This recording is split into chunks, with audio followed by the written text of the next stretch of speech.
Belinda presents this unabridged recording of A Life of Her Own, written by Fiona McCallum and read by Jennifer Valetic.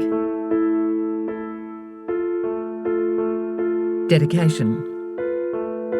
To all who have been preyed upon by bullies and manipulators, may you find your strength, freedom, and peace. Chapter 1. Alice heard David's key in the front door.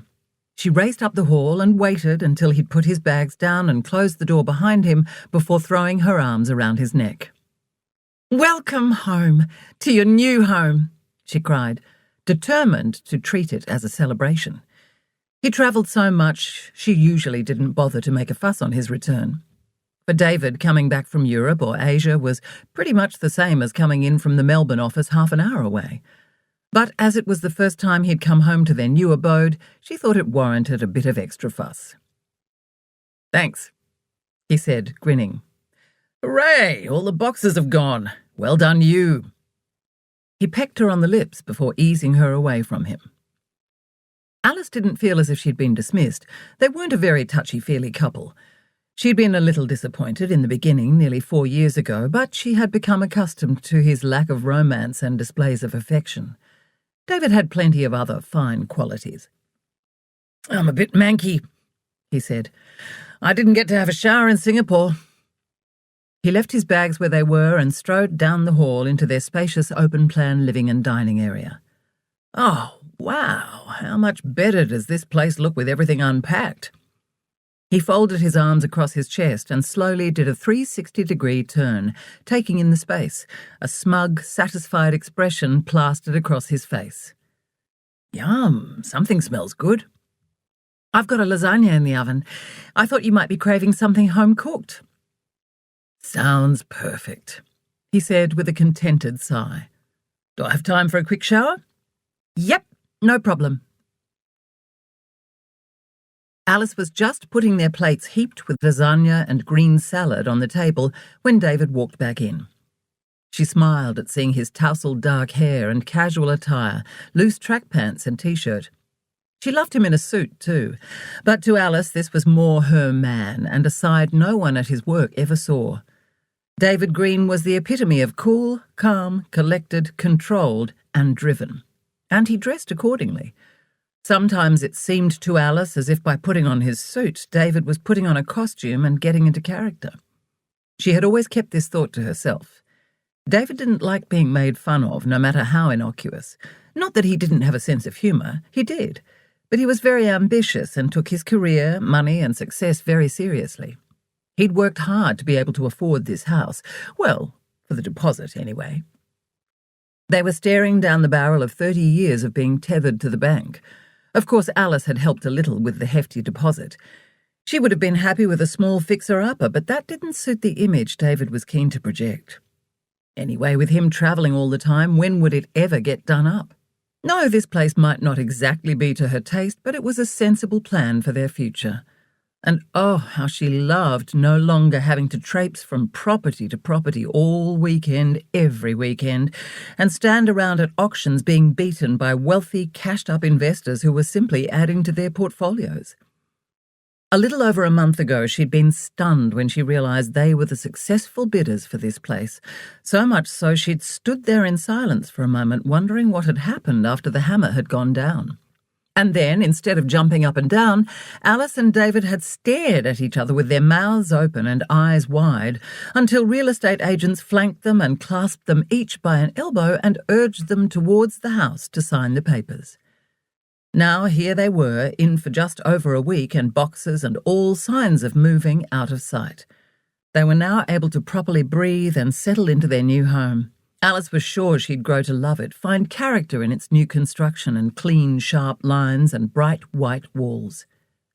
"So tell me about your trip," Alice said, after they'd clinked glasses of wine and each taken a long, satisfied sip. "Same old. Planes, meetings, hotel rooms, lunches, dinners, and not much else. How was your week? Hopefully more interesting than mine, though unpacking probably isn't so much fun. I hope you managed to rack up some hours for Todd." "I have some news on that front, actually. Look what Todd gave me today," she said, taking a large envelope from the chair beside her and handing it to David. Todd was a friend of David's from uni.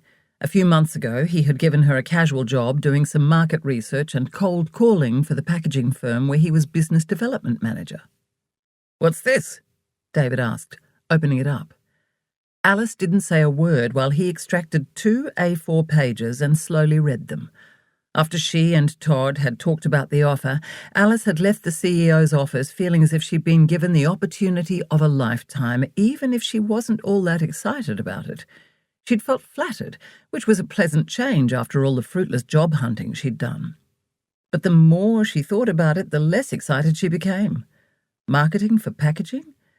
She'd rolled it around on her tongue several times, trying to muster some enthusiasm, and failed. If it were not for the fact Todd was a friend and would mention it to David in due course if he hadn't already, she might have torn the offer up and pretended it had never existed. Anyway, what successful company took a risk on an unknown like Alice with such an important position as marketing? "Oh, wow! A permanent job. That's great," David said, leaning over and kissing her. "Phew, well, we certainly need this," he added.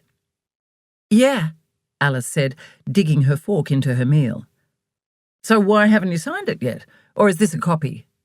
"No, that's the one I have to sign." David looked up at her over the document, clearly waiting for an explanation. She hated the way he could reduce her to feeling inadequate, even childlike, with just that one look. "Sorry, David, but I don't want to do it. I'm just not excited about it." She shrugged. "It's an amazing opportunity.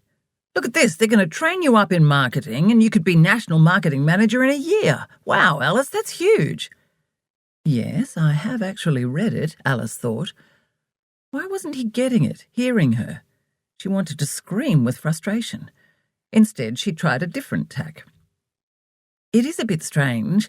I mean, I don't even have any marketing qualifications. That's a whole degree right there." She really didn't want to disappoint him, but... "So? If they didn't think you were capable, they wouldn't be making the offer. And we really do need the extra money. How do you know you won't grow to love it if you don't give it a chance?" "How else do I say? It just doesn't float my boat." "A challenge is a good thing," he said, misreading her silence. "Look how well you did at uni when to start with. You didn't think you could do it. You've got to believe in yourself, Alice." "It's not that I don't think I could do it with the appropriate training." "So what then?" "I've told you it just doesn't interest me." She hated how petty and ungrateful she sounded, but it was the truth. And why shouldn't she be honest with her partner, the man she loved? "You can't keep waiting for a museum job or whatever to come up. It might never happen." He was right about that. And that it was an opportunity when she hadn't found anything else promising. "And you can't stay at uni. We've discussed this," he said, reading her mind, and let out a tired, exasperated sigh. He was right, again. What Alice really wanted to do was stay at university and do honours in history, despite not having settled on an area she really wanted to delve into in depth. She just loved university life, full stop. Being surrounded by books and knowledge and people passionate about learning, being encouraged to think for herself and be analytical had really stretched Alice intellectually for the first time in her life. She'd realised she had an insatiable thirst for knowledge. She hadn't always found her studies easy, but she'd enjoyed being challenged and had discovered an energy and sense of determination she never knew she had. The 3 years at uni had been filled with moments of joy and excitement as well as hard work. Now it was over and she was scared. Well, terrified, actually. She really didn't want to disappoint David, but if she had to get a full-time job, she wanted one she was truly excited about. Otherwise, she figured she might as well go back to admin temping. Her eyes had been opened, her soul fired up. Now she wanted more to keep moving forward. In that sense, university had proven to be a double-edged sword. David should understand that. After all, it was because of him that she'd embarked on her studies in the first place. He'd seen her change, watched as her wings had unfurled, all the time telling her how proud he was of her progress and achievements. Gradually, Alice had begun to believe she could be more than a wife and mother in a small town in country South Australia, contrary to her mother's indoctrination. Alice had met David in Adelaide at a party held by a friend of a friend. Only a few weeks before, her marriage to Farmer Rick had imploded. She'd fled Hope Springs, Rick, and her unsupportive mother, Dawn, and her sister, Olivia. Without her dear friend Ruth, she might never have had the courage to leave the district. Ruth was a warm, loving mother figure to her, the opposite to Alice's own mother. She had organised for Alice to stay with her daughter Tracy in Adelaide while Alice tried to pull herself together and deal with twofold heartbreak: the end of her marriage and losing her best friend of 25 years, Shannon, who'd let slip she'd slept with Alice's husband. Only the once, mind, and it really didn't mean anything, according to both Shannon and Rick, as if that made a difference. In the days and weeks after finding out about the betrayal, Alice struggled with her anger and disappointment. She didn't know who had hurt her the most, then concluded that Shannon's actions were the more painful and their friendship was actually the bigger loss. Shannon and Alice had been best friends since meeting on their first day at kindergarten, and were the last of their school group still living in the district. One by one, their friends had left for a job, a relationship, to study or travel, or just to have a better or different life. Once a close group, these days their interactions were mainly confined to Facebook, email, or the odd text message. After the experience with Shannon and Rick, Alice vowed never to let anyone get so close again. Ruth told her the pain would ease and to not let it change her generosity of spirit. Unfortunately, Alice thought it probably already had. She came to understand firsthand the meaning of the saying, "once bitten, twice shy." Alice hadn't planned to stay in Adelaide permanently. Hope Springs and its surrounds were all she'd ever known and thought she wanted. The last thing on her mind when she met the alluring, friendly, confident and sophisticated David had been finding a new love interest, so instead of being coy or mysterious or flirty, she'd confided in him about what a mess her life had become. When David suggested that going to university might be the answer, Alice had been taken aback. She'd never considered it before. She had only been an average student at school and had no burning career desires. She'd always thought she'd work alongside her dad in the family's corner shop and, being the elder sibling, eventually take over when the time was right. But soon after her father died, her mother had dropped a bombshell. The shop would go to the younger daughter. Olivia was always the golden child and the chosen one now too. Alice had sought solace in an admin job at the largest business in town, an insurance brokerage. She loved her job, but was shocked when 4 years in she was let go in favour of the boss's teenage daughter who had just returned from secretarial school in Adelaide. David pointed out that a few years at university would give Alice time to sort herself out while having a focus, and she could see it made sense. When he added that she could afford to live in the city by working part-time in admin or temping, it became possible and exciting. Over the weeks and months, Alice slowly began to believe him and, more importantly, to believe in herself. They were meant to just be friends, but it soon became physical, and gradually they seemed to form a stronger bond. When David announced he was moving to Melbourne, Alice was devastated. He'd become her rock. But then he suggested she could come too if she wanted to. It wasn't a marriage proposal or declaration of together forever or even love. He wasn't gushy or very emotive, but Alice didn't mind. David was dependable and supportive and was offering something completely different from her old life, and that was what mattered and appealed. She wasn't even sure she believed in true love anymore, certainly not happily ever after. Maybe she just needed time. Alice made the big move to Melbourne with not much more than a few suitcases and a 10-year-old hatchback car, which she'd sold soon after. Now, nearly 4 years on, she felt so much bigger than Hope Springs. Not better, but that she'd outgrown it, and only went back for significant events such as Christmas, weddings, funerals, and milestone birthdays. Having found her feet and discovering that she really loved to study, Alice had well and truly left behind her average student status and excelled academically. Being realistic, she knew she had to find a full-time job, and she wasn't sure she wanted to become an academic, but the extra year of study would surely help her prospects. 4 months on from uni, not to mention just turning 30, she still hadn't sorted out a proper career. She'd volunteered for a day a week at the National Trust head office in various departments and enjoyed every minute of it. But unfortunately, there weren't any paid jobs going, especially for someone who didn't have a specialist area of expertise or postgraduate qualifications. She'd love to be in archiving, doing research, helping others with their research, or involved in writing policy, but she hadn't found any vacancies for jobs that came even remotely close to what interested her. At her graduation a few weeks ago, she'd felt quite sad when she realised that her university days were behind her, and it was unlikely she'd ever be able to go back to study. She was almost on the verge of tears, not at all triumphant and excited like everyone else. It hadn't helped that none of her family had been prepared to make the trip from South Australia, especially as she was the first in her entire family, cousins included, to go to university, let alone graduate. Alice suspected her mother and sister's disinterest had more to do with jealousy or tall poppy syndrome than the inconvenience of travelling to Melbourne. It wasn't a secret that they thought Alice saw herself as high and mighty for leaving Hope Springs and completely above herself for daring to study at university. "Alice?" David prompted, his eyebrows raised.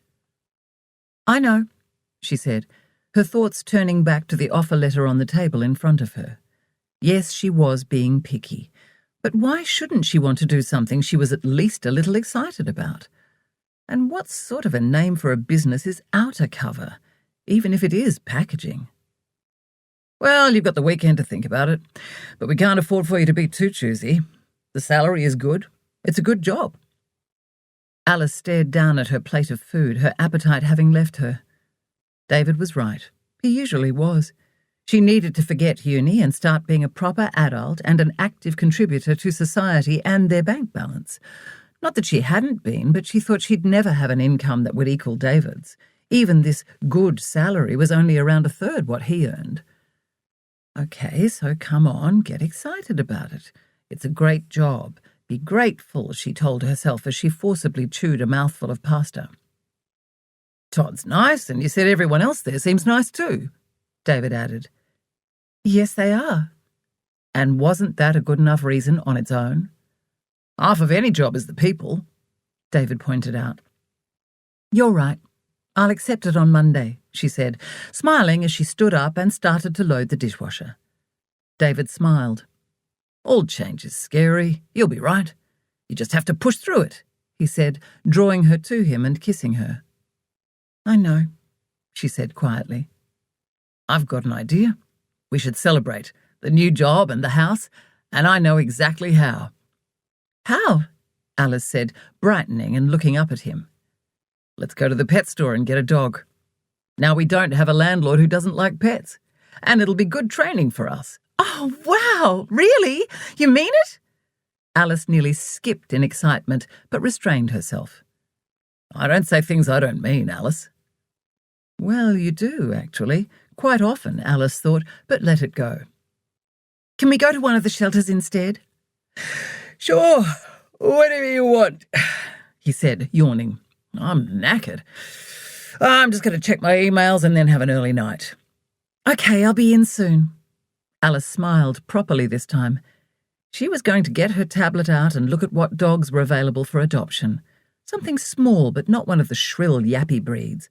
They didn't want to bother their new neighbours with a barking dog when they were both at work all day. They didn't have much of a backyard, but thankfully the park was only a few streets away. Chapter 2. Alice sat at reception to do an hour-long stint filling in while Chelsea, the usual receptionist, went out to run a few errands. She hated doing reception duties, but, as the casual, Alice didn't feel she could refuse when asked. It didn't help that she was tired after a couple of sleepless nights thanks to their new Jack Russell Terrier. She couldn't believe such a beautiful dog was at the RSPCA shelter. Her heart ached to think of what the story of Bill's first 2 years of life might contain. She and David had walked along the rows of cages, keeping their distance, before Alice had led the way back to Bill's. He appealed to her because he was unlikely to be as raucous as a puppy, and as he was an adult, they might have a better chance of knowing his true personality from the outset. She was also drawn to him because he appeared smart and curious, and a little sad, but not frightened. Bill sat back against the wall and observed Alice as she was observing him. This went on for a few minutes until he came over, sniffed the hand she offered through the wire, and then sat and gave her fingers a lick before sitting back on his haunches just out of reach. When Alice went into the cage to sit with him, Bill greeted her like a long-lost friend, circling her while wagging his tail so fast that his whole body gyrated.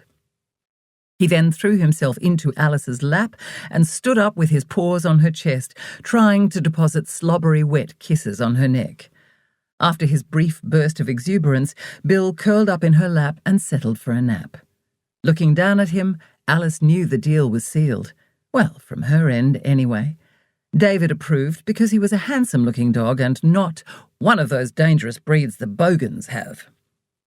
Alice couldn't be bothered pointing out that the RSPCA had a duty of care and wouldn't offer dangerous or untested dogs for rehoming. She didn't like the look of the thick-set, bullish type of dogs anyway. She loved German Shepherds and Kelpies and Border Collies, but would never want to keep one cooped up in a small yard. Alice thought those breeds needed to run for miles, chase and round things up to be truly happy. They purchased Bill along with all the bedding, toys, food, treats, and assorted stuff that would be needed to ensure his comfort, and made their way home with Alice, talking non-stop to the dog, reassuring him. David remained silent, most likely too busy holding his breath in the hope the dog wouldn't soil the beamer, Alice thought. They spent the rest of Saturday showing Bill around the house and settling him in.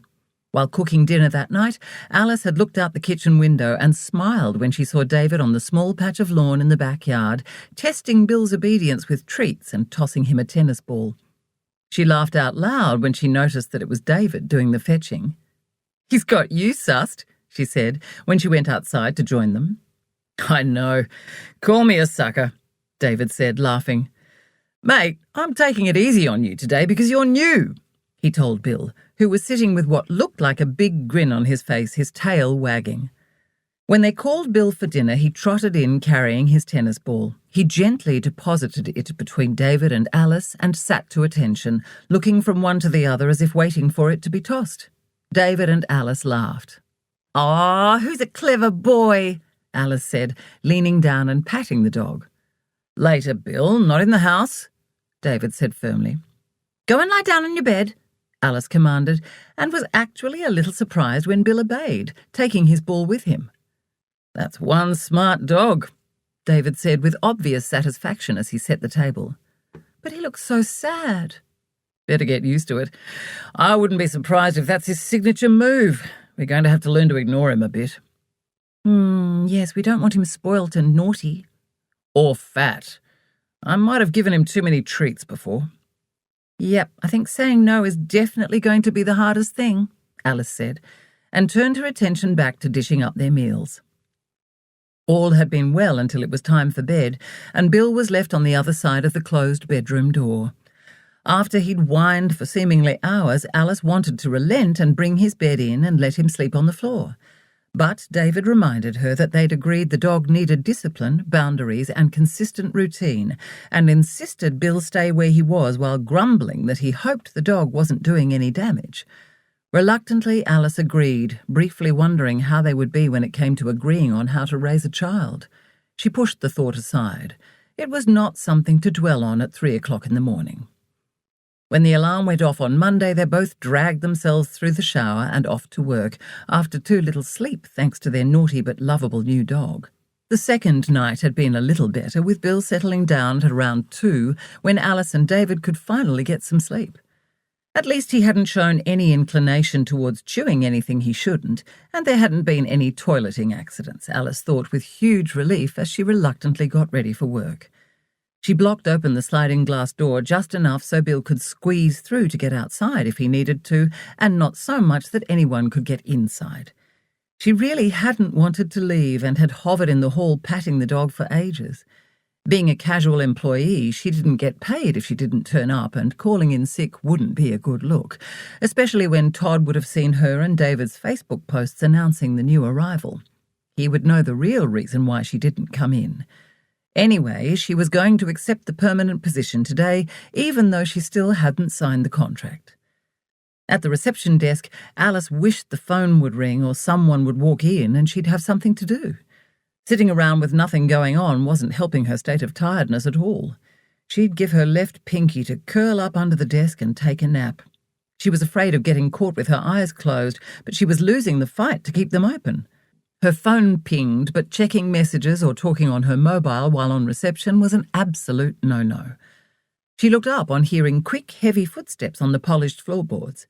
Someone was walking towards her from down the hall where all the offices were located. Please don't be Todd or Aaron wanting the signed contract. It was Aaron. She heard his voice before she saw him stride past without looking at her, heading to the photocopier at the far side of the room. He held his mobile up to his ear, and he was now shouting to whoever was on the other end, something about a fucking debacle and heads rolling. He was beyond red, more a purplish colour. Careful, you'll have a heart attack. Alice looked down, so she wasn't in his line of sight if he turned around. The next moment she heard the distinctive sound of the photocopier's lid being raised, none too gently, the creak of the hinges straining, and then a crash of plastic as it was closed again, hard. She could hear buttons being stabbed at with fingers over and over, and Aaron growling. Alice slowly raised her gaze. He was ending the call.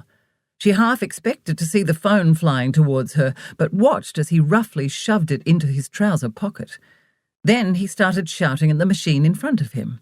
Someone should point out that he needed to gently press the button to take it off standby before it would be any use to him, but Alice wasn't about to be the one breaking that particular news. Her eyes bugged when in the next second Aaron ripped the lid up and shouted, "Oh, for fuck's sake! Fucking work, you stupid fucking thing!" Then he slammed his clenched fist onto the glass bed, holding the sheet of paper he was presumably trying to scan or copy. There was an almighty crash and the unmistakable crack and splintering of glass. Alice ducked her head down behind the panel in front of the reception desk. Her heart was racing.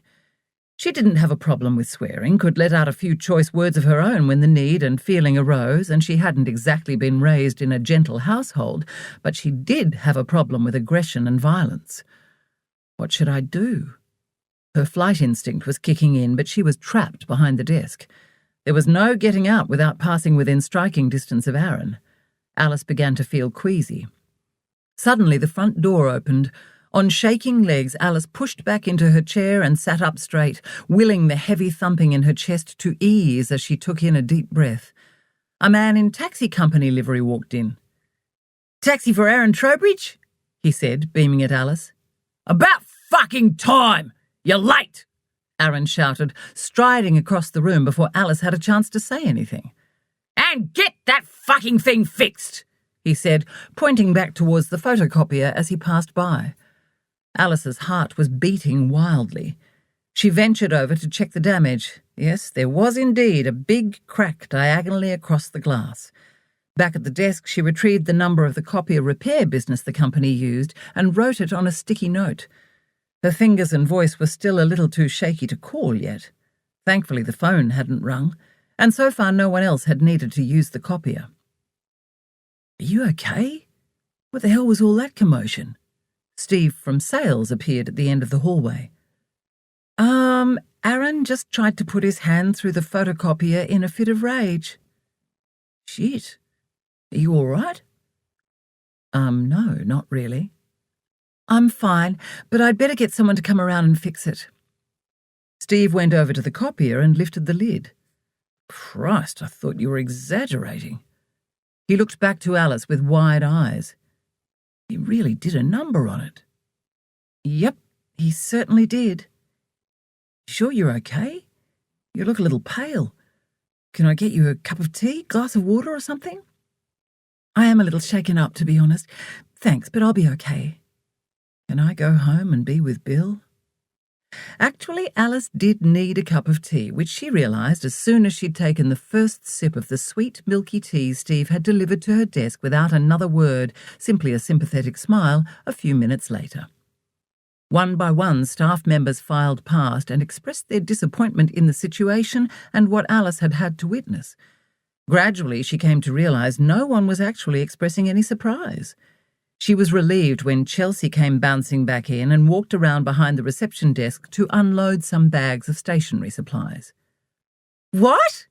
she said, looking at Alice, who was trying to find the right words to say, the right questions to ask. "Yeah, I heard about Aaron's hissy fit," she said. "Paula in accounts texted me." She waved a dismissive hand. Don't worry about it. He gets over things pretty quick. I'm sure he'll be fine by the time he gets back. Alice had to stop her mouth from dropping open. There was nothing fine about what happened, and certainly nothing to be flippant or dismissive about. Oh, well, it doesn't really matter. She wouldn't be here much longer. It was a small company, and she knew that since the marketing manager had left, all marketing for the company was under Aaron's control. There was no way she was taking a job that would mean working closely with such a man, regardless of how good the salary was and the great opportunities down the track.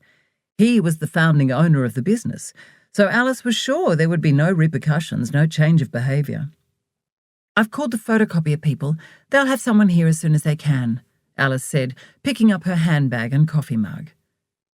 We're probably keeping their service department going. No, it's not the first time, Chelsea said, rolling her eyes. Right, was all Alice could manage in reply. Well, have a great day, she said as she left with a wave. Thanks for filling in. Sorry you had to, Alice offered a weak smile in response before hurrying along the hall and then up the 3 flights of squeaky stairs to her office at the top of the ancient building. The term office was being far too generous.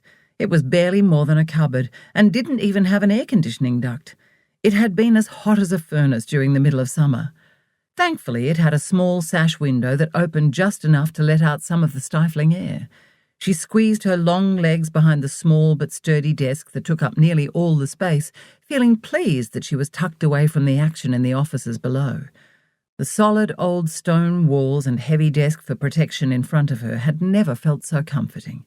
She reached into her bag and drew out the envelope containing the offer letter and the contract, opened it up and took out the documents, and then tore them in two, and two again, and again.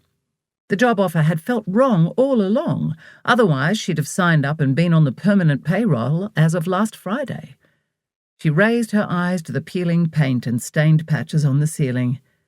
Thank you, she said silently to whomever, whatever had been looking after her, and, with a satisfied smile, she placed the pile of torn paper on the corner of her desk.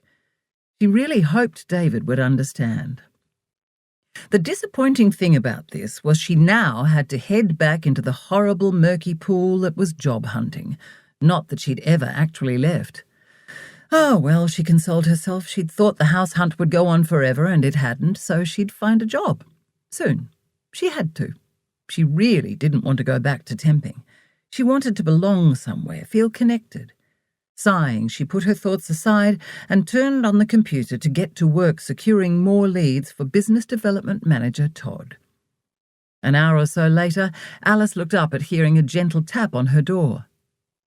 "Oh, hi," she said to the tall man filling up most of the doorway. "Can I come in?" Todd said. "Sure, it's more your office than mine," she said. She waved a hand to indicate the space in an effort to welcome him in, though there was nowhere for him to sit, so he leant against the wall.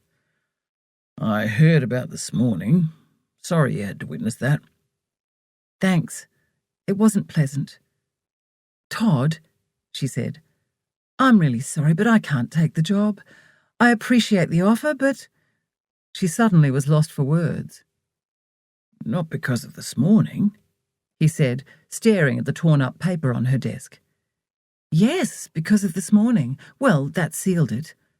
Alice was incredulous. Why was Aaron's behaviour okay?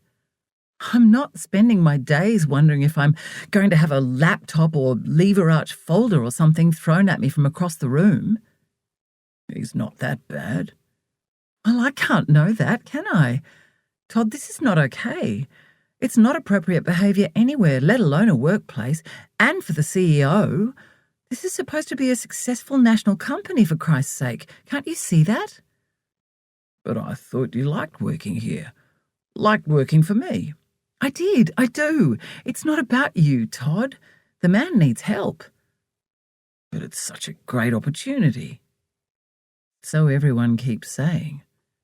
You can get trained up and then leave if you want.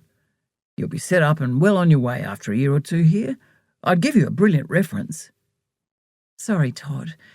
You know I think the world of you, and I've been so grateful for the work these last few months, but I just can't do it. I've been a nervous wreck since it happened. I can't work like that, and I'm not overreacting. It might not affect you, but it's not something I'm prepared to put up with."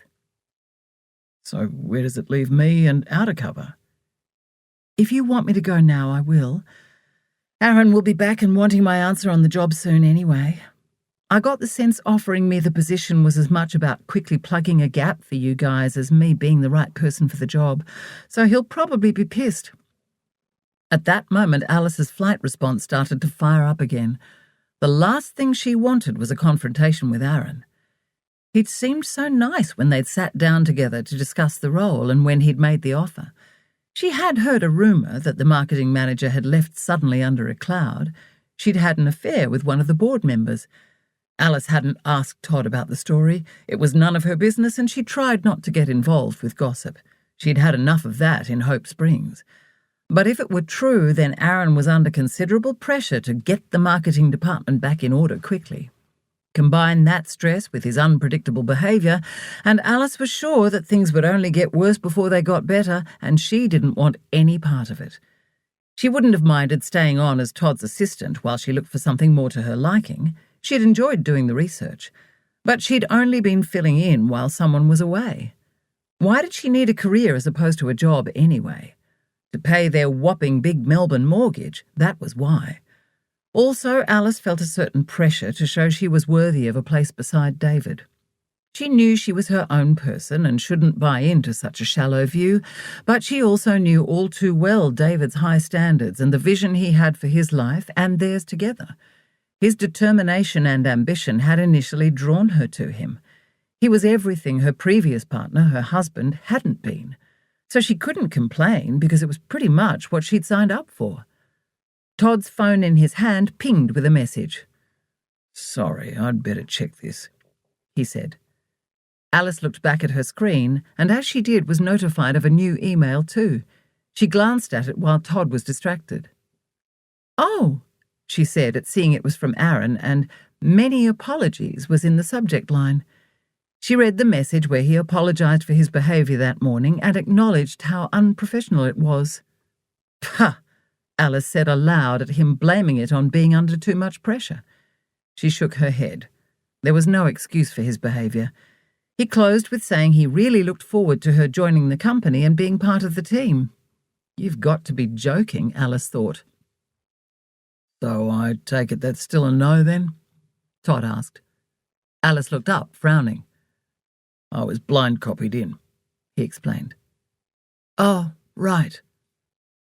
So I can't print out another copy of this?" he said, picking up scraps of the torn-up offer letter. "Hell no." "No, thanks." Alice began to fume as she reread Aaron's email. What a cop-out to not apologise in person, although maybe Aaron realised she didn't want to be in the same room as him again. He could have called her. Email, for God's sake. It was probably best for her too, she thought, and she started to simmer down. Alice didn't do confrontation of any sort very well, and tended to get embarrassed, awkward, and tongue-tied when put on the spot or verbally backed into a corner. But she was still angry, which was helpful right now, she thought, as she pressed reply. "Don't go saying something you'll regret, Alice," Todd warned, clearly sensing what she was doing. "Dear Aaron, thank you for your message. Your apology is accepted. However, I have decided not to accept the position in the marketing department. I wish you and Outer Cover all the very best. Alice." She reread her message. She longed to give Aaron a decent lecture about his deplorable behaviour and tell him what a childish prat he was, but refrained. If she started, she'd probably end up with a 2,000-word essay. Best to stay professional and on point. So instead, she copied in Todd, as he was the one who'd brought her into the company, and quickly pressed send. "Damn, I've got to run. I'll talk to you later. Again, Alice, I'm really sorry about this morning. Keep doing what you're doing for me here. Work from home if you'd prefer until the dust settles. Just let me know where you are." Chapter 3. Alice couldn't concentrate and found herself stiffening and holding her breath whenever she heard anyone on the stairs. Finally, she decided she'd finish off the last of the research at home, as Todd had suggested. If he caught up with Aaron, no doubt Alice would be banished from the building anyway. Now that she was seeing Aaron in this new light, she realised he might have the capacity to get quite nasty. Anyway, she was pleased to use any excuse to go home to Bill. Hopefully he would be happy to see her and hadn't spent the morning pulling the house apart in distress because he was on his own. Once she'd finished her work, she'd take him for his first decent walk. Alice had just sent Todd a text letting him know her movements, said goodbye to Chelsea at reception, and left the building when her phone began to ring in her hand. She got such a shock she almost dropped it. Actual phone calls were a rarity when everyone tended to communicate online via social media and send text messages and emails. The number was marked private. She hesitated as she had a policy of not answering unknown numbers, but then reminded herself she was still on the books at plenty of job agencies and was now officially back on the hunt. "Hello, Alice speaking? Alice Hamilton?" "Speaking." She sounded a bit abrupt and unfriendly, but Alice was cautious of those scams that tricked you into saying yes and then drained your bank account because you'd apparently given verbal permission or however it worked. "This is Brenda Andrews from Gold, Taylor and Murphy Real Estate. Do you have a moment to speak?" "I do, but my partner and I are no longer in the market. We've recently settled on a property, moved in actually," Alice said, while trying to remember which house the woman might be calling about. "Congratulations, that's great, but this call is not about a property. You put in an application for a job in administration a month or so ago?" "Oh, yes, I did. But I received a letter saying I was unsuccessful." "Yes, we kept your CV on file as promised, and a similar position has come up. If you're still looking for work, that is." "I am, yes." "I'm terribly sorry about the short notice, but would you be able to come in for an interview this afternoon at 4 o'clock? "I could make 4 today. Do I need to bring anything with me?" "No, just yourself. I think we have everything. You'll be meeting with Carmel Gold. I'll text you a confirmation with our address so it's all clear." "Great. Thanks very much for the call." "My pleasure. Well, I look forward to meeting you in person should you be successful. Good luck." "Thank you." Alice checked the time. If she got a wriggle on, she could make it home, give Bill a quick walk or have a play in the yard, shower and dress more appropriately. She hurried to the train station. Alice smiled at hearing claws clicking on the hallway floorboards, getting louder. She bent down, ready to catch the dog before he raced outside. "Sit, Bill," she commanded loudly, and was surprised and impressed to find him sitting just beyond the door when she opened it. "Stay," she said, and edged inside and closed the door behind her. "Oh, what a good dog you are." She squatted down and made a fuss of him. "I hope your day has been less eventful than mine," she said, giving Bill's ears a final ruffle before standing up again. "You fancy a walk? Then I have to go and try to get myself a new job." Alice changed her heeled shoes to runners and attached the lead to Bill's collar. "Now, let's see if you really are as well-behaved as they said you are." She was half expecting a sudden show of willful exuberance as she got out onto the footpath, but Bill trotted along beside her perfectly and stopped and sat every time she asked him to when crossing the streets on the way to the park. It made her wonder how he'd come to be available for adoption. The shelter hadn't told them anything about him beyond his name, age, suspected breed, and health and vaccination and de-sexed status. As they walked, Alice alternated between talking to Bill and running through imaginary interview scenarios and questions in her head. Before she knew it, they'd done a whole lap of the park. She was feeling calm and okay about the interview, although she wished she didn't have to go back into the city and face an interrogation. "Shall we go home, Bill?" she asked, leaning down to give the dog a pat. Bill stretched out on the grass, his tongue hanging out. Oh dear, had she overdone it? She'd walked briskly, not thinking about the dog's short legs. He didn't strain at the lead, so she hadn't given her pace any consideration. She stood up straight. "Come on, then, off we go," she said, and gave a gentle tug on the lead. But Bill stayed where he was. "You poor thing," she said, scooping the dog up. She was fully aware she might be creating a problem by giving in to him so easily, but she didn't have time for life lessons right now. Thank goodness we didn't end up with a larger or heavier breed like a golden retriever or something, she thought, tucking the solid little dog under her arm. She laughed when Bill licked her ear. "Okay, you're welcome, but don't get used to it." "Now, wish me luck, Bill," she said, as she prepared to leave the house again, having showered and put on her best navy skirt suit. "You stay. I'll be back later. Hopefully David will be here before too long." Her heart strained as she backed out the door and closed it on Bill, who was lying on his tummy with his head on his outstretched front paws. Oh, that look, Alice thought, feeling decidedly sad and guilty to be leaving him. Right, interview mode, she told herself as she found a seat on the train. It had arrived on time and the carriage was almost empty, which she took as good signs the interview would go well. Then the butterflies started to flutter inside her. Oh, God, I hate interviews.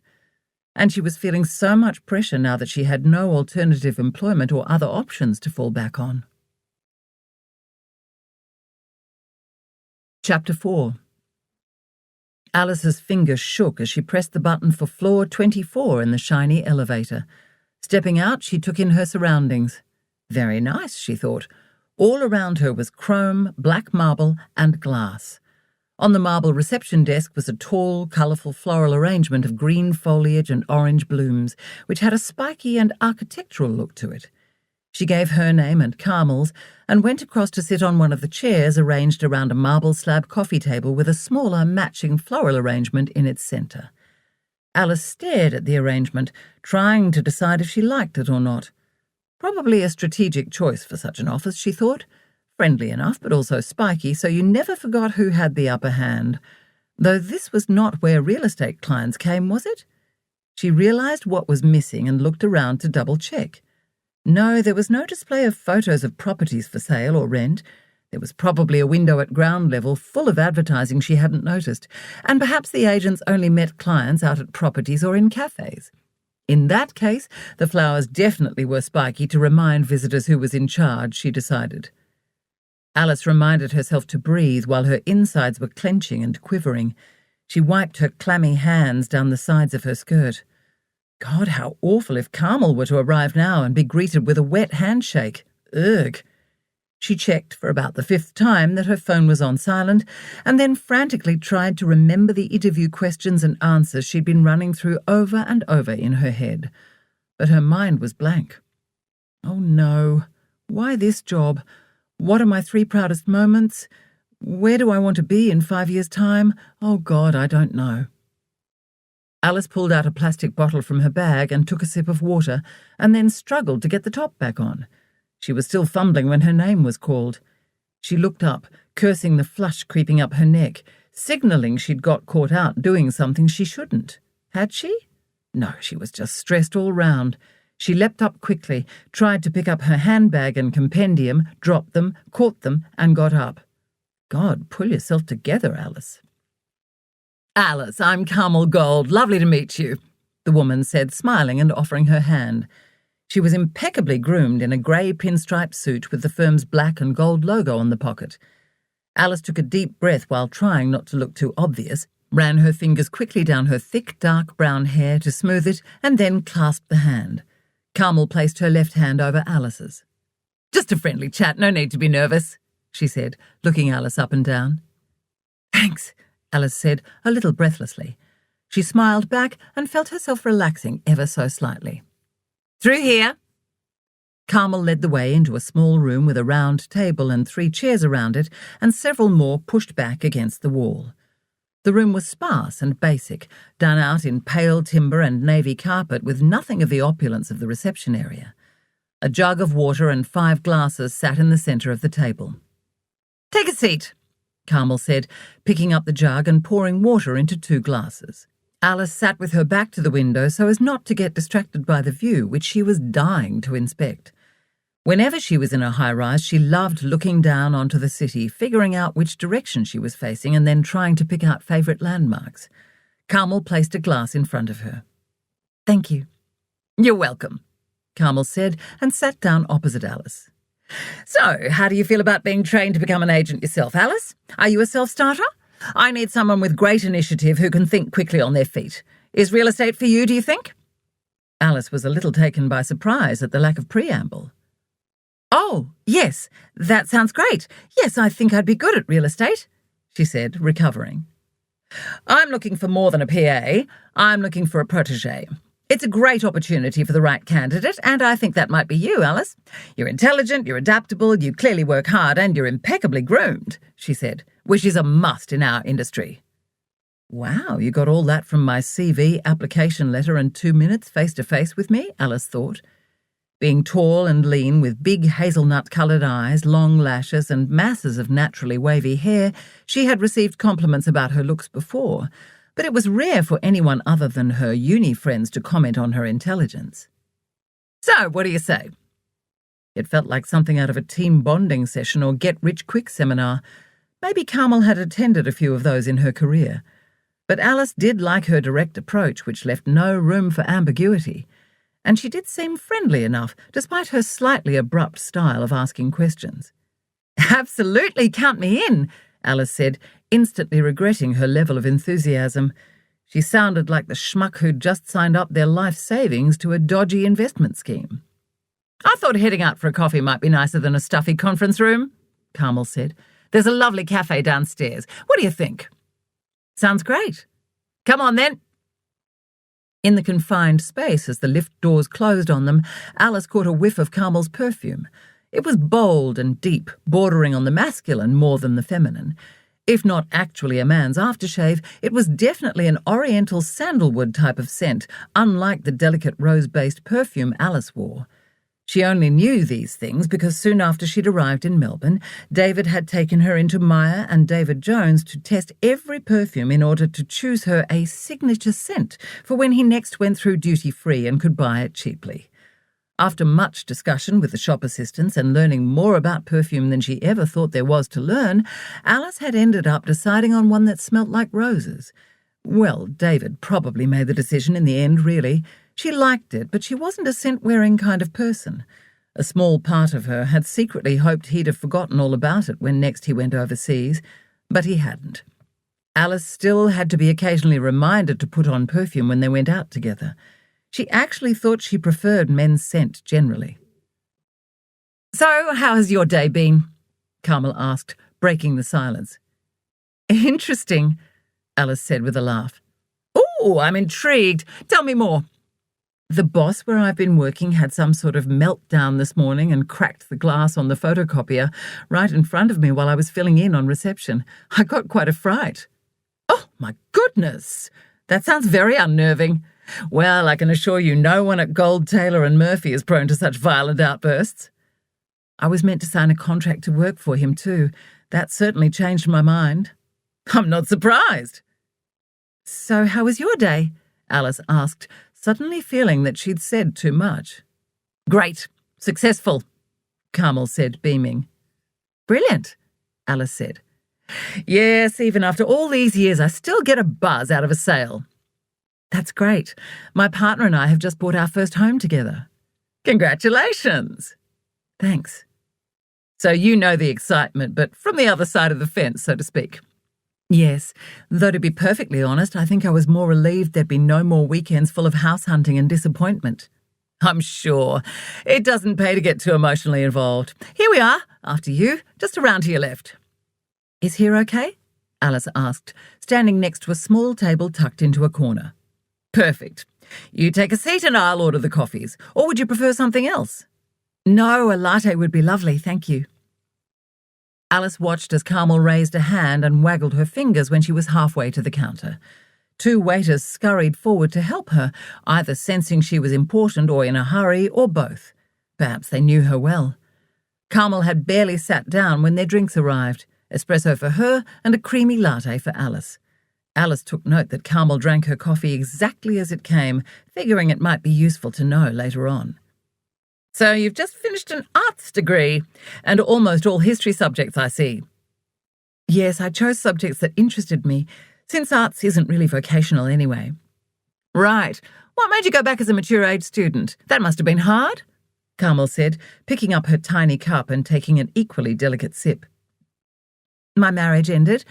I felt the need to get out of the small country town I was born in and do something for myself while I decided what I wanted to do with my life." "Well, David played a big part in it, but I don't think that's what you want to hear. And anyway, I'm a different, stronger person now." "And what did you discover?" "Sorry?" About yourself, the direction you want to take. Did you find the answers? Alice was about to laugh and say no, not all of them, especially about her dream job, but reminded herself just in time that this was a job interview and she needed to sell herself, not indulge in idle chit-chat. Let's see. I did well at university and I discovered I was smarter than I thought. In my second year, my results put me in the top 15% of the year across the entire university, and I was invited to join an International Honour Society. I thought the membership was a bit of a gimmick, but I was still pretty chuffed, Alice said, then realised she should stop talking about how much she loved uni and start talking about work. Also, I like to help people. In my last full-time job, they actually nicknamed me Little Miss Helpful, Alice said, grinning. Little Miss Helpful, how sweet, Carmel said, and took a sip of her coffee. Shit, stop being so open, Alice told herself sharply. Professional. Be professional. But Carmel was so disarming and easy to talk to that conversation, even personal stuff, seemed to flow almost too easily. Alice wasn't sure if Carmel was being genuine and charming or condescending. I'm organised. I learned I can do anything I put my mind to, and I'm driven to succeed, Alice said, pulling herself together. In what? Driven to succeed in what, exactly? Oh, well, I just meant driven to be my best in whatever I'm doing. My uni results, for example, as I mentioned. Yes, they are very impressive. Thank you. Alice was proud of her results. Not long after starting at university, she'd begun to feel her whole being physically shifting, awakening.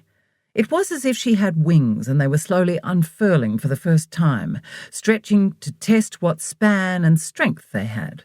Discovering that she was much smarter than she'd been led to believe and actually really quite intelligent had initially given her a slightly strange, uneasy feeling, a bit like the sand shifting under her feet at the beach when a wave retreated, or discovering Santa wasn't real after all. She realised there was so much more to life than marriage and babies, which is what her mother had in mind for her. So what's next for Alice Hamilton? Well, I'm hoping real estate now that I've met you. Oh dear, too gushy, judging by Carmel's raised eyebrows. Alice became flustered.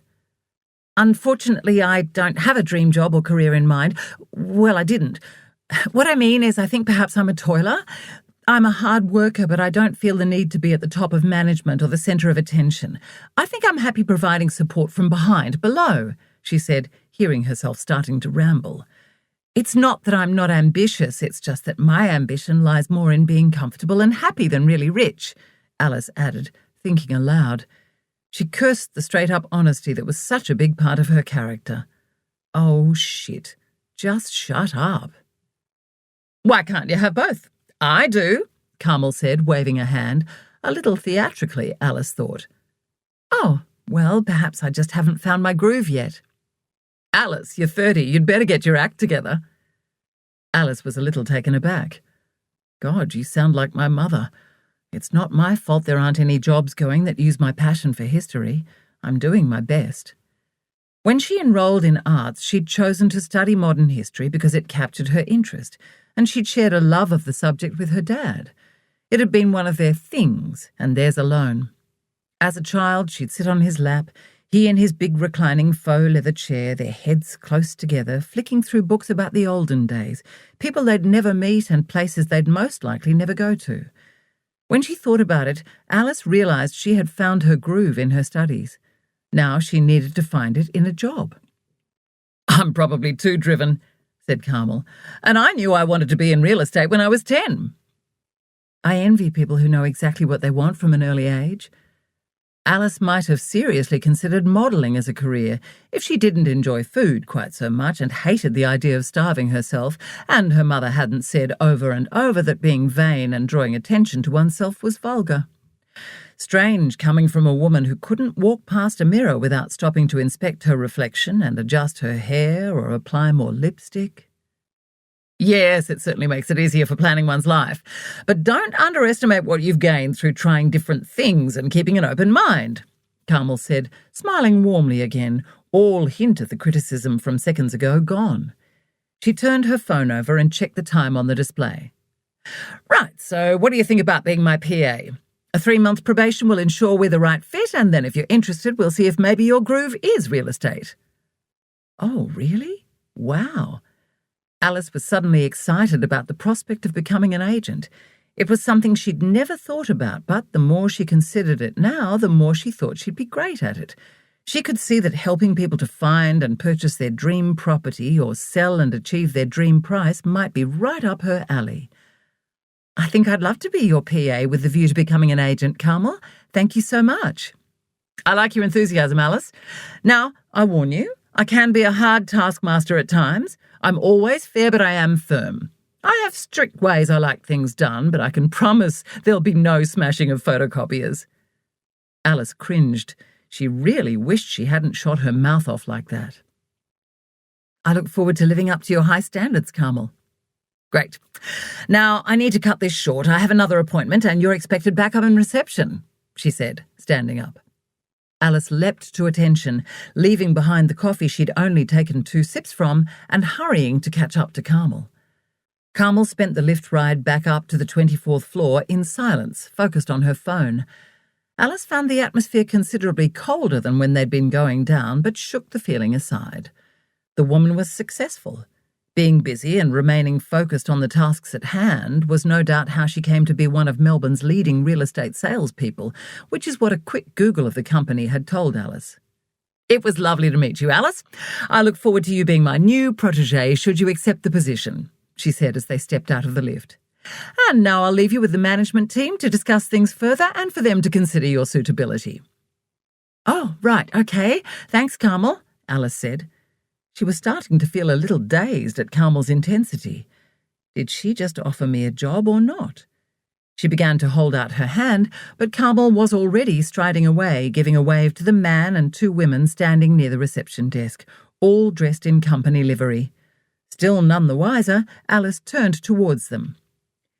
"Alice, great to meet you," the man said. "I'm Paul Taylor, Chief Executive Officer, and this is Mary Murphy and Rose Sharp from our management team."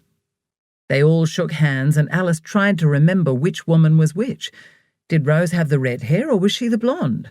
She was a little surprised the HR manager, Brenda Andrews, wasn't there. Why wouldn't HR be involved?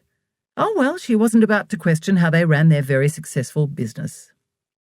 "Come through here," Paul said, ushering her into the same room Alice had been in earlier with Carmel. "So, what were your impressions of Carmel?" he asked when they were settled. "Lovely, really lovely," Alice said. Was that an odd question? No, probably not when they're interviewing for a personal assistant role. "She is very exacting and can come across as a little forceful," Rose said. "Do you think you'd be okay with that?" "Oh, yes, no problem at all.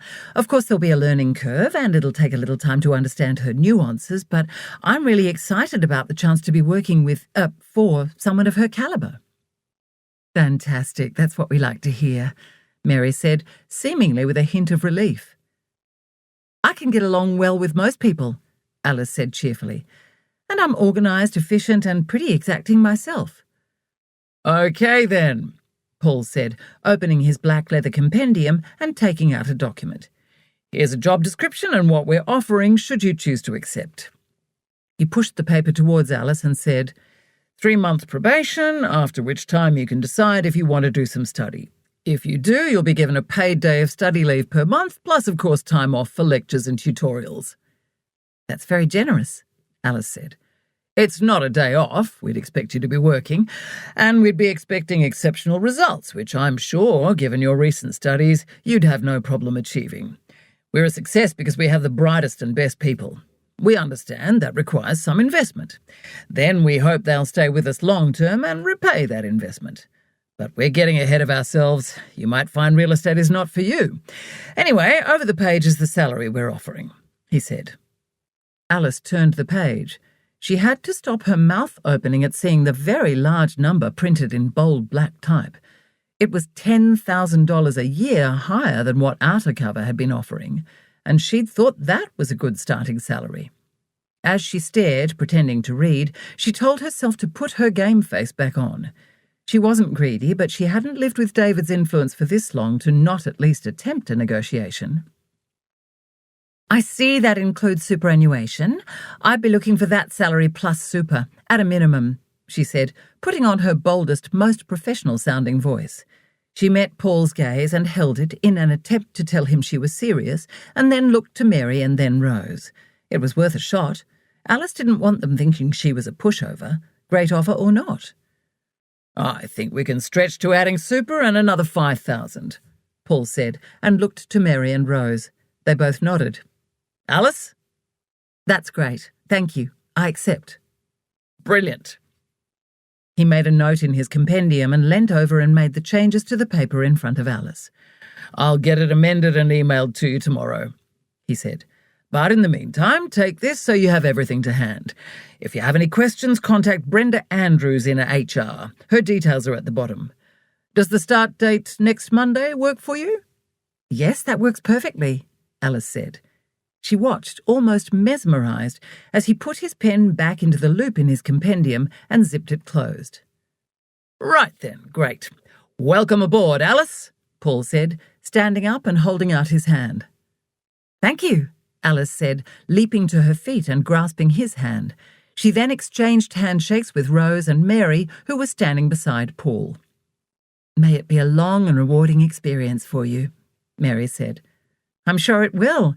Thank you for the opportunity," Alice said, beaming, her thudding heart finally beginning to slow. "All the best," Rose said, smiling warmly.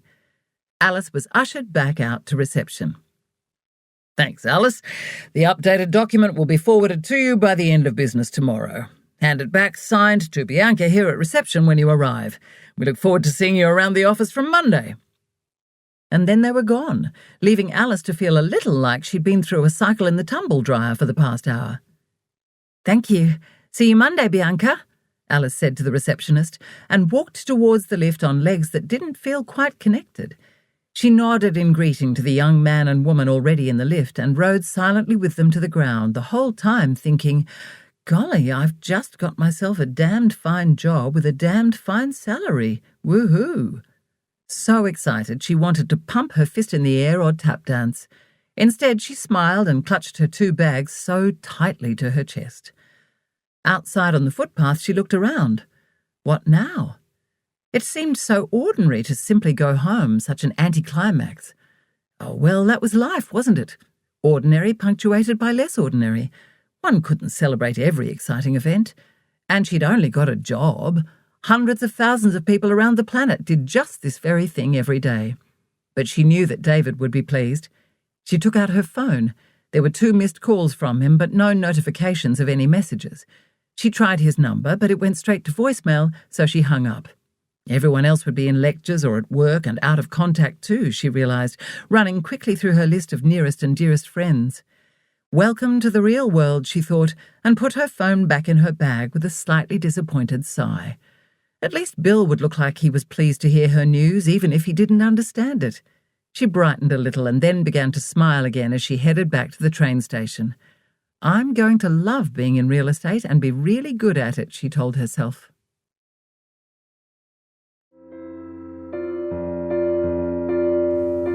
This is the end of CD 1. The book continues on CD 2.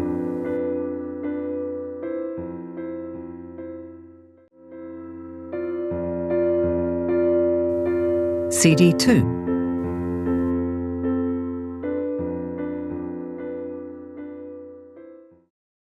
Chapter 5. As Alice unlocked the front door, she listened for signs David was already home. You couldn't tell with this house. With the apartment, there had been a glow around the front window shutters if the light was on, which it usually was when they were in. She'd only have to look up and feel a sense of comfort when she saw the gentle light. It happened so rarely that she arrived home after David, and it was a feeling she loved. She'd never told him, though, as she didn't want him to feel guilty about the long hours he worked. Her husband had been lazy and always there, and she'd never felt she could have any time on her own. But with David, she didn't crave having time alone. Perhaps after her marriage ended, she'd called out her frustration to the universe loudly enough, and she'd been given what she'd asked for, an energetic go-getter. She was determined not to complain about David's absences and long hours. She did her best to be home waiting for him when he came back from a work trip because she knew the comfort of entering a warm, inhabited space. She could see why keeping the home fires burning had been so important during wartime, which she'd studied at university. She wondered if David appreciated the simple things she did for him, though she doubted it. She was more the romantic at heart. With this house, even once she'd walked in, it was impossible to tell if anyone was there or not, because the open kitchen and living area was behind the bedrooms at the end of a long hallway. She shook aside the thought that she missed the old apartment and reminded herself how cramped they'd been. And there'd been no bill, she thought, feeling a wave of warmth instantly flow through her. She'd carefully opened the door in case the dog happened to make a run for it. She hadn't hurt his claws on the floorboards. Her heart swelled as she saw him sitting to attention a metre or so back out of the way. "How good are you? What a beautiful, clever boy," she said, putting her bags on the floor and kneeling down to give the dog the attention he deserved. "Are you all alone, or is David here?" she asked, ruffling Bill's ears. "Alice, is that you?" came David's voice. "Yes, hi. I'm in the kitchen." At that moment, Alice detected cooking smells, and her heart swelled even further. Could this evening get any better? "Come on, Bill, let's see what's for dinner." Alice scooped up her handbag and tote bag. David didn't like mess or items out of place, and with Bill trotting alongside, she made her way through to the kitchen. "You didn't happen to bring zucchini, did you?" No. Why would I have stopped and got zucchini? How random. "Did you leave a message about it?" "Sorry." He'd called but hadn't left a message, so she hadn't rung him back. She'd assumed he had just wanted to say hi, or more likely tell her about his latest work triumph, or debrief or rant about what some idiot had or hadn't done at work. He was frowning as he stood there in his navy and white striped apron. Damn, clearly not in the best mood. He claimed he loved cooking, but got quite frustrated when things didn't go perfectly to plan, or he didn't achieve exactly what he'd set out to. He followed recipes to the letter. Alice didn't. She felt cooking came from the heart, not the head. This was a source of consternation for David and was sometimes a real bugbear between them, but Alice did her best not to play the game. When David wanted to cook, she let him, even though preparing their evening meal was one of her favourite things to do each day. She'd learnt early on in their relationship that for David, wanting to cook was more about competing, winning and one-upping her than any desire to actually prepare meals for them to enjoy together. He needed to be the best at everything. Alice just wanted to love and be loved in return. She was a born nurturer. At times, cooking seemed positively torturous for David, and it took all Alice's strength not to step in and try to take over. As the more easygoing of the two, she was happy just to enjoy the fruits of his labour and lavish an appropriate amount of praise when required, whether the food deserved it or not. "I rang. I didn't leave a message," he said. "And you thought I'd know to pick up zucchini like a psychic? Seriously?" "Sorry," she said. "Doesn't matter," he said, with an exasperated sigh. It clearly did matter. "I can go and get some. The store on the corner will still be open. I can take Bill for a walk while I'm at it." "No, this will be ready in 5 minutes." Alice doubted that. Where David's abilities in the kitchen often fell short, his timing in the kitchen was absolutely appalling. They had been known to have main course split into two, 20 minutes apart, meat for one course and then the vegetables, because David could never get the cooking times right. "Okay." She settled on a stool at the bench to watch him, which he loved her doing, though she couldn't understand why when he was so inept. "How was your day?" she asked. "Pretty good. There's talk of a reshuffle of the team." "Oh, right. Is that good?" "Could be. Bit early to tell." "How was Bill when you got home?" "Okay. Sitting on his bed." "I came home earlier and took him for a walk." "Yes. Todd rang me. He's really disappointed you didn't take the job." "And so am I," were the unspoken words his demeanour told her. "Did he tell you what happened?" she said, trying to keep the rising note of defensiveness from her voice. "Yes, he did," though clearly it didn't mean anything to David. "I'm not working for an unpredictable git like that." "It was a good opportunity, Alice." "So you've said. Please don't scold me like I'm a child, David. You weren't there. Hell, Todd wasn't even there, so don't tell me what's fine and what's not." "I didn't." "It's written all over your face. You're disappointed in me." David might not raise his voice, but that look of disappointment could wound like a knife. Alice felt its cut now. Well, be disappointed in Aaron bloody Trowbridge. He's the fool who can't keep his temper in check. Alice, calm down. I only said... Yes, but it's what you're not saying, she thought. Right, here we are. Dinner is served, he said, placing 2 plates on the stone bench top. Steak and green peppercorn sauce, he added proudly. This looks great. Thank you, Alice said truthfully. David's plating was perfect, neat and beautiful, though Alice's appetite was waning. So are you going to go back to temping full-time now? We can't afford for you to be... Be what? Slacking off? Not pulling my weight? Alice was annoyed. It's tight, Alice, that's all I'm saying, he said as he attacked his meal. Alice cut a square of steak, speared it with her fork, added a scoop of mashed potato and pushed a piece of almost raw carrot onto the pile before putting it into her mouth. They ate in silence. Out of the corner of her eye, Alice noticed Bill nearby, watching them intently. Did you feed Bill? She asked between mouthfuls. Why would I have fed him? Why wouldn't you? Alice got up without a word. After pouring the right amount of food into his bowl, she spent a moment ruffling the dog's ears before returning to her own meal. I got a new job today, actually, she said nonchalantly as she settled back onto her stool. A temp assignment? David said, not looking up. No, a proper job. PA to Carmel Gold, lead partner at Gold, Taylor and Murphy Real Estate. Really? He shot her a little sideways glance as if disbelieving.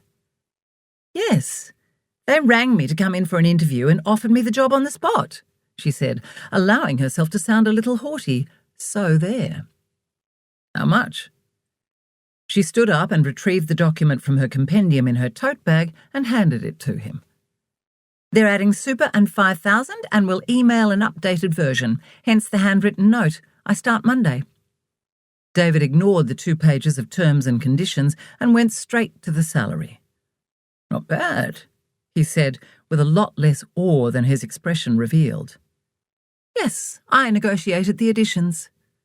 Well done you, he said. Oh, Alice, that's great. I'm proud of you. He gathered her to him. Proud may be, she thought, but more like relieved your freeloading partner is finally going to be contributing properly.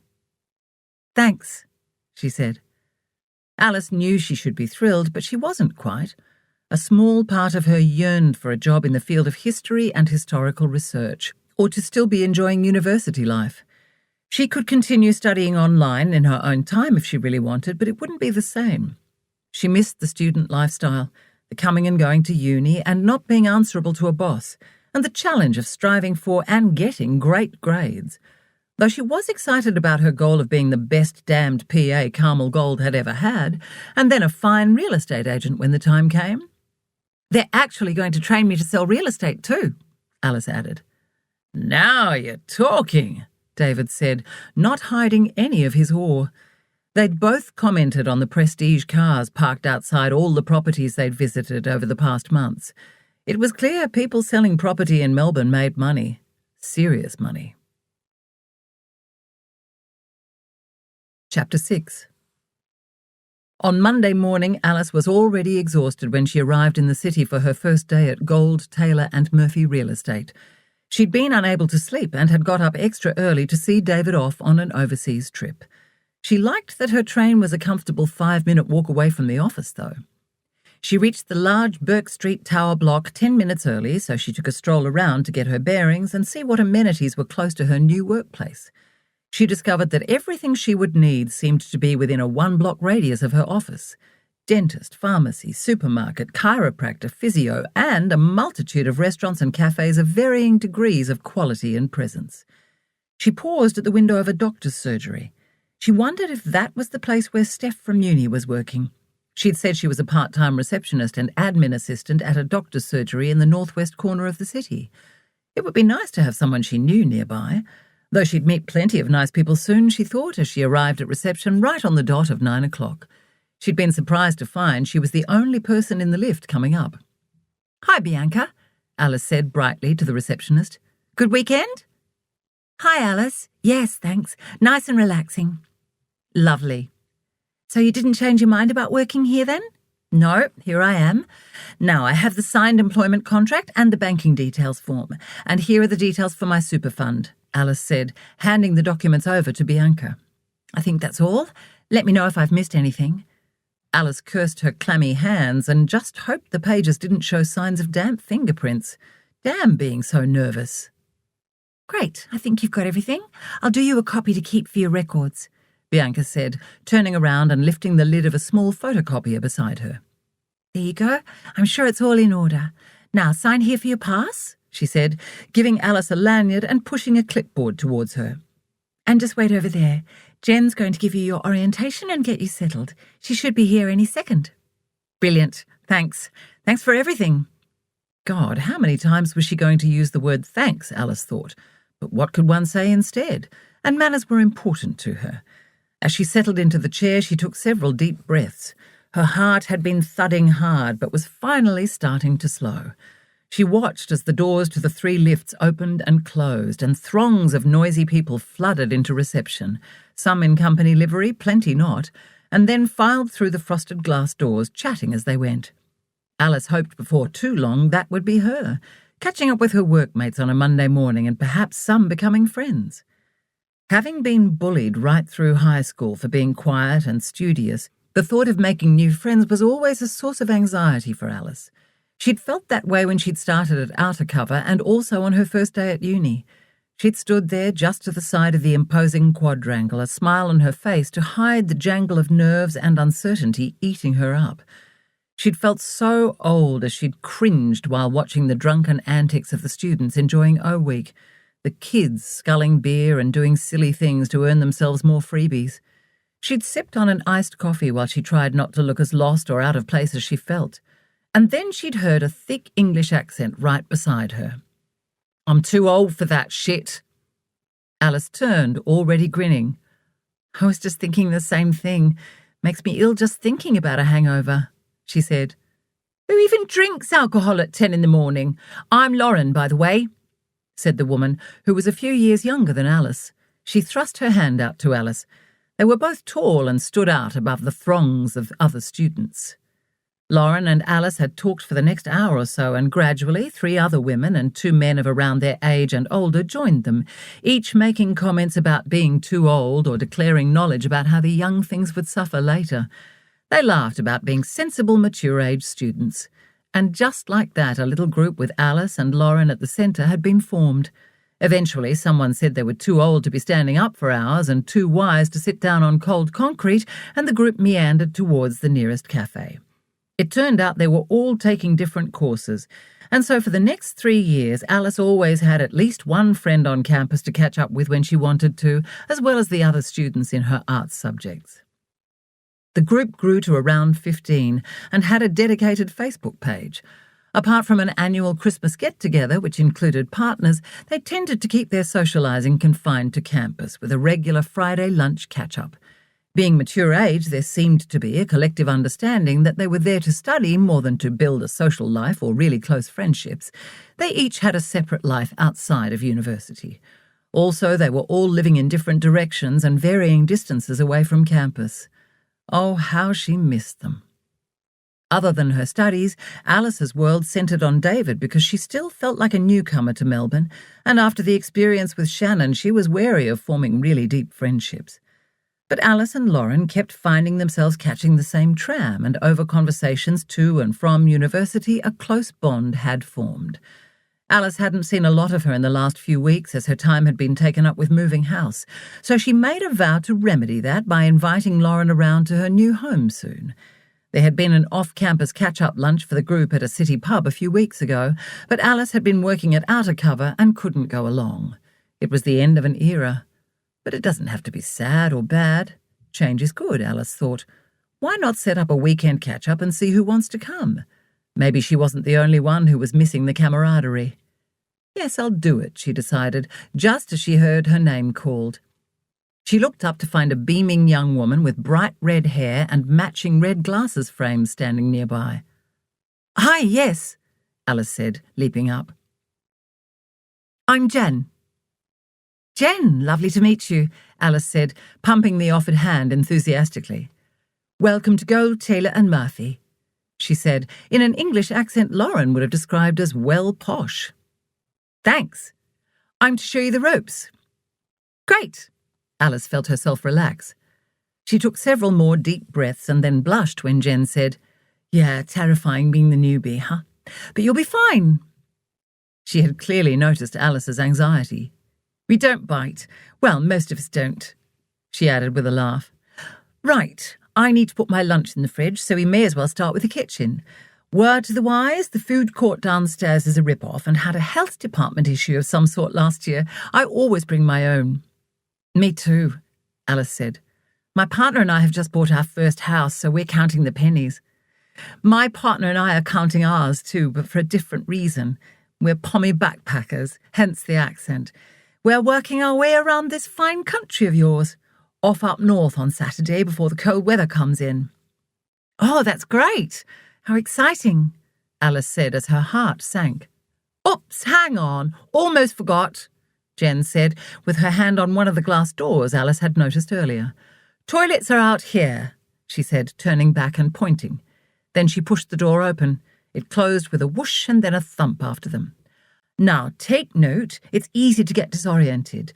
We've come in from the door to the left as you leave the lifts. The lifts and reception are in the centre, and us worker bees are around the outside. At least we get a window, huh? Anyway, if you're anything like me, you'll take a wrong turn or go too far and regularly end up doing a full loop. Take note of the view out the window as a way of getting your bearings, because all the desks look the same, and people change the stuff on their desks all the time, so that's a useless point of reference. You'll see. There's only one kitchen. Label your lunch and put it into the fridge early, and then hope for the best." Jen extracted a lunchbox from her oversized handbag and opened the fridge. Alice followed suit. "Oh, you're organised," she said, looking approvingly at Alice's labelled container filled with cheese, crackers, celery, carrots, nuts and sultanas. "Not your first rodeo, huh? Isn't that what you Aussies say?" "Something like that, yes," Alice said with a laugh. "We'll come back for a coffee in a bit. Give the rush a chance to die down. First, I want to show you right around, so hopefully you won't get as lost as I did the first few days I was here. Maybe you're better than me with direction, but it can't hurt to be sure." "No, good idea. I appreciate it." Alice followed Jen along the corridor, stopping every few steps to be introduced, losing count of the times Jen said, "Hiya," or "This is Alice, Carmel's new PA. You're going to have to look after her when I'm gone," and high-fived people. A part of Alice missed her already. "God, I wish everyone wore name tags," Alice whispered when they paused to check the view and get their bearings. "Don't worry, they'll understand. We've all been a newbie at some point. Now," Jen said, opening another set of glass doors. "Here we are, back at reception, only the opposite side to where we went in. Got it?" "Yep, got it." Alice felt as if she'd walked miles of corridor. "So we're halfway. Kitchen is right across there through that door." "This place is huge." "Yeah, we've got the whole floor. 2, actually, but marketing and advertising are down 1. You'll cover that another day. Oh, and management don't like us walking across reception. Apparently, it's not a good look in front of clients." Perhaps they shouldn't have toilets in reception then, Alice thought, but kept it to herself. "Okay, so now to where you'll be spending most of your time," Jen said, closing the glass door and heading further along the corridor. "And here we are," she finally said after many more stops to greet people and introduce Alice. "Nice," Alice said, walking over to check the view out the window. She reckoned they were overlooking Flagstaff Gardens, and in the distance she could see the Queen Victoria markets. "Yes," Jen said. "It's quite something, but don't get caught looking at it for long. There's a reason we're positioned with our backs to it, and it's not so the light's over your shoulder, if you know what I mean." "Okay, so dump your stuff," Jen continued without giving Alice a chance to answer. "Now we'll get coffee. I'm not trying to teach you anything without caffeine," she said, picking up a mug from her desk. She reached into the top drawer of the filing cabinet under the desk and took out another mug. "Lose sight of your mug and it's gone," she warned. "I'll be taking mine with me, but this one will be yours," she said, holding up the one with the company logo. "Whatever you do, don't put it in the dishwasher if you ever want another coffee again. They disappear like socks in the wash. Got it, Alice said, smiling. How much fun is Jen? You might have guessed coffee's a wee bit important to me, she said with a laugh. I can get quite ferocious without my fix, can't I, Pip? She said to a young blonde woman who had just arrived on the other side of the partition. Is everyone around here 12 and glamorous? Alice suddenly felt very old and frumpy. They were all so well dressed. Alice was neat and tidy, and her height helped, but these girls looked like they'd strayed in from the Maya Fashion Week catwalk. It doesn't bear thinking about, Pip agreed, grinning. Good weekend? Jen asked. Yeah, but too short as usual. Pip, this is Alice, Jen said. Hi, Pip, Alice said, stretching her hand over the partition. Great to meet you, Alice. Welcome aboard. Are you Carmel's latest PA? She surely is, so she's going to need all the love you can muster when I'm gone. Don't remind me. I'm nearly in tears at the thought. Please don't go, Pip said, putting on a whiny voice. You can always come with. Their voices faded as Alice wondered why Pip had called her the latest PA, and what did Jen mean about her needing all the love Pip could muster. Most likely because of Carmel's very exacting nature, she figured, pushing it aside. You didn't get to the top of your career without stepping on a few toes along the way. Well, that's what seemed to be the general consensus. And it was so much harder for women, so no doubt Carmel had put her stilettos into plenty of people as she built up her career. Come on, coffee and then the rest of the tour. And then into it. Catch you later, Pip. Rightio. Even though Pip's right here, we won't really speak to her again until lunch. We usually eat our lunch together. You're welcome to join us. But chatting is frowned upon in the office. It all seems easygoing now, but after 9:30 Monday morning, we're expected to knuckle down and be busy little worker bees. Luckily for you, Carmel is out and about most of the time. But when she's here, you'll know about it. Oh? She's nice enough, but she can just get a bit bossy and full on. And everything has to be done this quickly, Jen said, snapping her fingers. And perfect. One thing, don't start coming in earlier than 9 or staying after 5, or she will expect it forevermore, and they don't pay overtime. I'm sure you'll have noticed there was no mention of penalty rates on your contract. Jen looked at her with raised eyebrows, and Alice nodded. If you get on the treadmill of doing extra hours, you'll never get off. Given half a chance, Carmel will suck you dry, she whispered. But you didn't hear that from me. Right. Got it. Chapter 7. Alice was completely drained by the time she said goodbye to Jen, Pip, and a few others she'd met in her area of the office, and left for the day. As she caught the train with seconds to spare, she made a mental note that the walk to the station without the adrenaline and first-day nerves propelling her took close to 8 minutes. Unable to find a seat for most of her half-hour ride, she was looking forward to flopping down on the couch and turning on the TV. But as soon as she saw Bill's gleeful little face, she knew she simply had to take him for a walk. At least his short legs meant it didn't need to be too far, another reason to be grateful for a small dog. While she walked, she thought about what she'd learnt that day and pictured the processes and notes Jen had taken her through. So far, they all seemed to be pretty much stock-standard admin tasks, typing, filing, answering phones and emails. Carmel might not have been in the office much, had breezed in with a flash of pearly whites and heavy gold jewellery and Louis Vuitton, her only touches of individuality to the company uniform, but Alice certainly felt her presence via the almost constant stream of text messages and emails sent from her smartphone. So many times near the end of the day, Alice found herself rolling her eyes. Seriously, she wants me to find out how many cafes and restaurants are in the vicinity of one of her properties? But as tedious as she thought it, Alice, keen to make a good impression, quickly did her Googling and sent the information. Sometimes it felt as if Carmel was testing her, like people tested Siri on their iPhones. Oh well, she'd play along and hope the novelty would wear off sooner rather than later. By Tuesday afternoon, Alice was starting to feel a little more in control, with some things coming together in her mind, and she was feeling more at ease in the office generally. She was even beginning to see some areas where she could improve efficiency, and was starting to look forward to being left to her own devices and to make her own mark once Jen had gone and she was alone. She'd missed Jen's vibrancy and company, but without her there, Alice would be more focused and could concentrate better. She could see Jen wasn't quite as organised as she was, but she did appreciate all the notes and cheat sheets she'd typed up for Alice.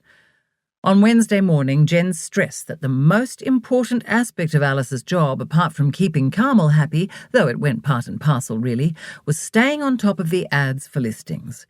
She had to make sure they were correct and get the online ones up straight away and those for newspapers and magazines in on time. Wednesdays were the biggest day of Alice's week, and every second one, which was today, when they had to get the ads in for the company's fortnightly glossy advertising magazine, was huge. Alice thought Jen was exaggerating. She'd seen she was a little prone in that direction, but when they pressed the button on the last submission at 2 minutes to 5, Alice was exhausted. They made the deadline by the skin of their teeth. She was also exhilarated by the pace and the feeling that she'd achieved something major. Not worthwhile in the league of brain surgery, perhaps, but worthwhile to the company. As she sat back in her chair to take a moment to savour the day before leaving, she realised she hadn't drunk any water for several hours, nor been to the loo, and suddenly she urgently felt the need for both. But as she was about to stand up, a gaggle of people swarmed a nearby cubicle, and then a champagne cork was popped and glasses of bubbles were handed around. Within seconds, paper plates began appearing with cheese and crackers haphazardly piled on them. Alice pushed her chair back out of the way as people came by to hug Jen, say their goodbyes, and wish her luck. Voices were choked and eyes brimming. Alice looked up and caught the eye of CEO Paul and smiled. He raised his glass to her, which she took as a gesture of welcome and hi and cheers, all of the above.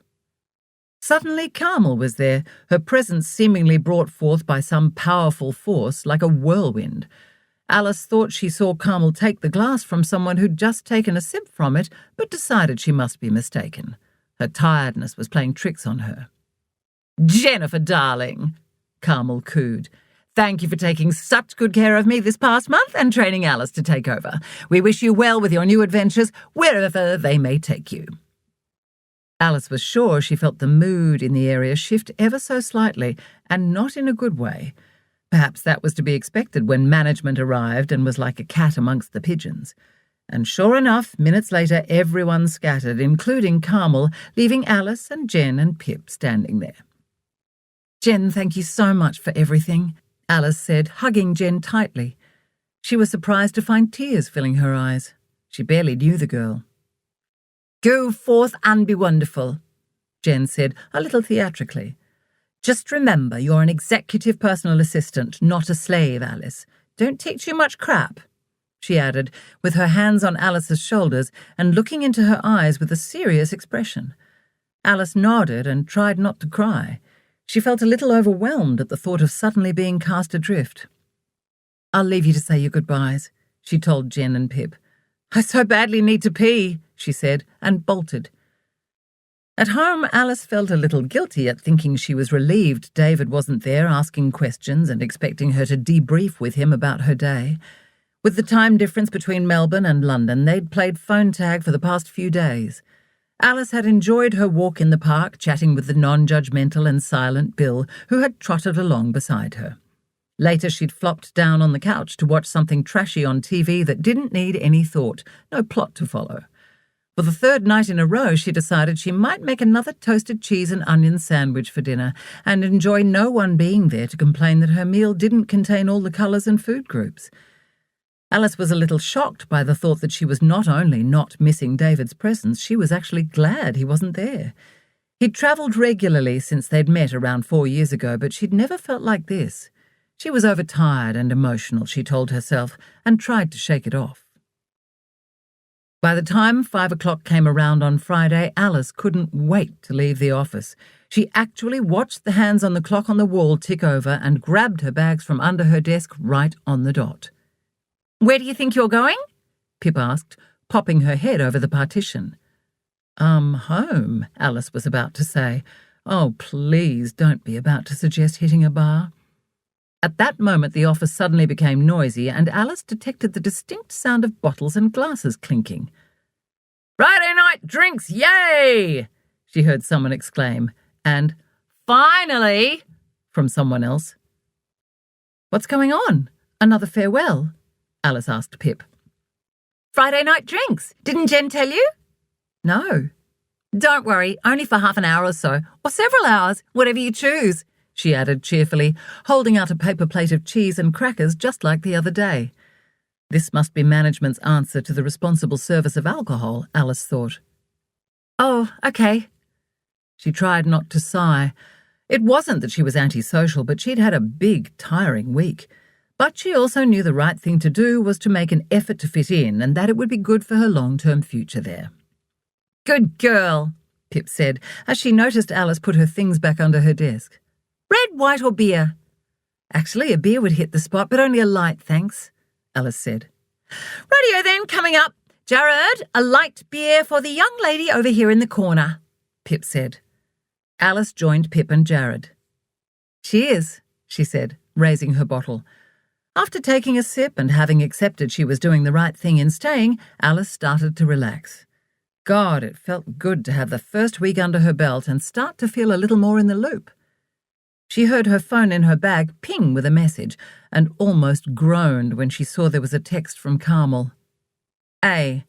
On Brunswick Street, just north of Alexander Parade, Fitzroy, what is the closest and best restaurant to me? C. Alice blinked and then did sigh aloud. "What?" Pip and Jared said at once. Alice pointed the phone towards them so they could read the message. "Ignore it," they both said in unison. Alice almost did, but then reminded herself they weren't new here like she was, and they weren't Carmel's assistants. Alice Googled the Good Food Guide, wondering as she did why Carmel couldn't have done that herself. She'd seen her phone, it was the latest Samsung, and she'd also seen that Carmel was very adept at using it. Alice found the most expensive, most awarded restaurant in the area and sent the link. She also included the link to the Good Food Guide homepage as a hint. As she pressed send, she knew in 2 seconds she'd receive a text asking, or rather telling her, to book. Sure enough. A. Book me a table for 2 for 6:30. C. Thankfully, they had an online booking service, and by some incredible stroke of luck, a spot for 2 at 6:30. "Thank you," she said silently to the booking gods or whoever took care of these things. She sent a text to Carmel advising of the booking and couldn't refrain from closing her eyes and shaking her head in frustration. "Now turn the bloody thing off and tell us all about yourself," Jared said, and snatched the phone from her hand and turned it off himself. Alice thought that if she hadn't still been in the office, she wouldn't have responded. Next time she wouldn't, and she cursed Friday night drinks. Instead of her walk with Bill helping her to calm down after her first week of work, Alice became more confused and frustrated with each step.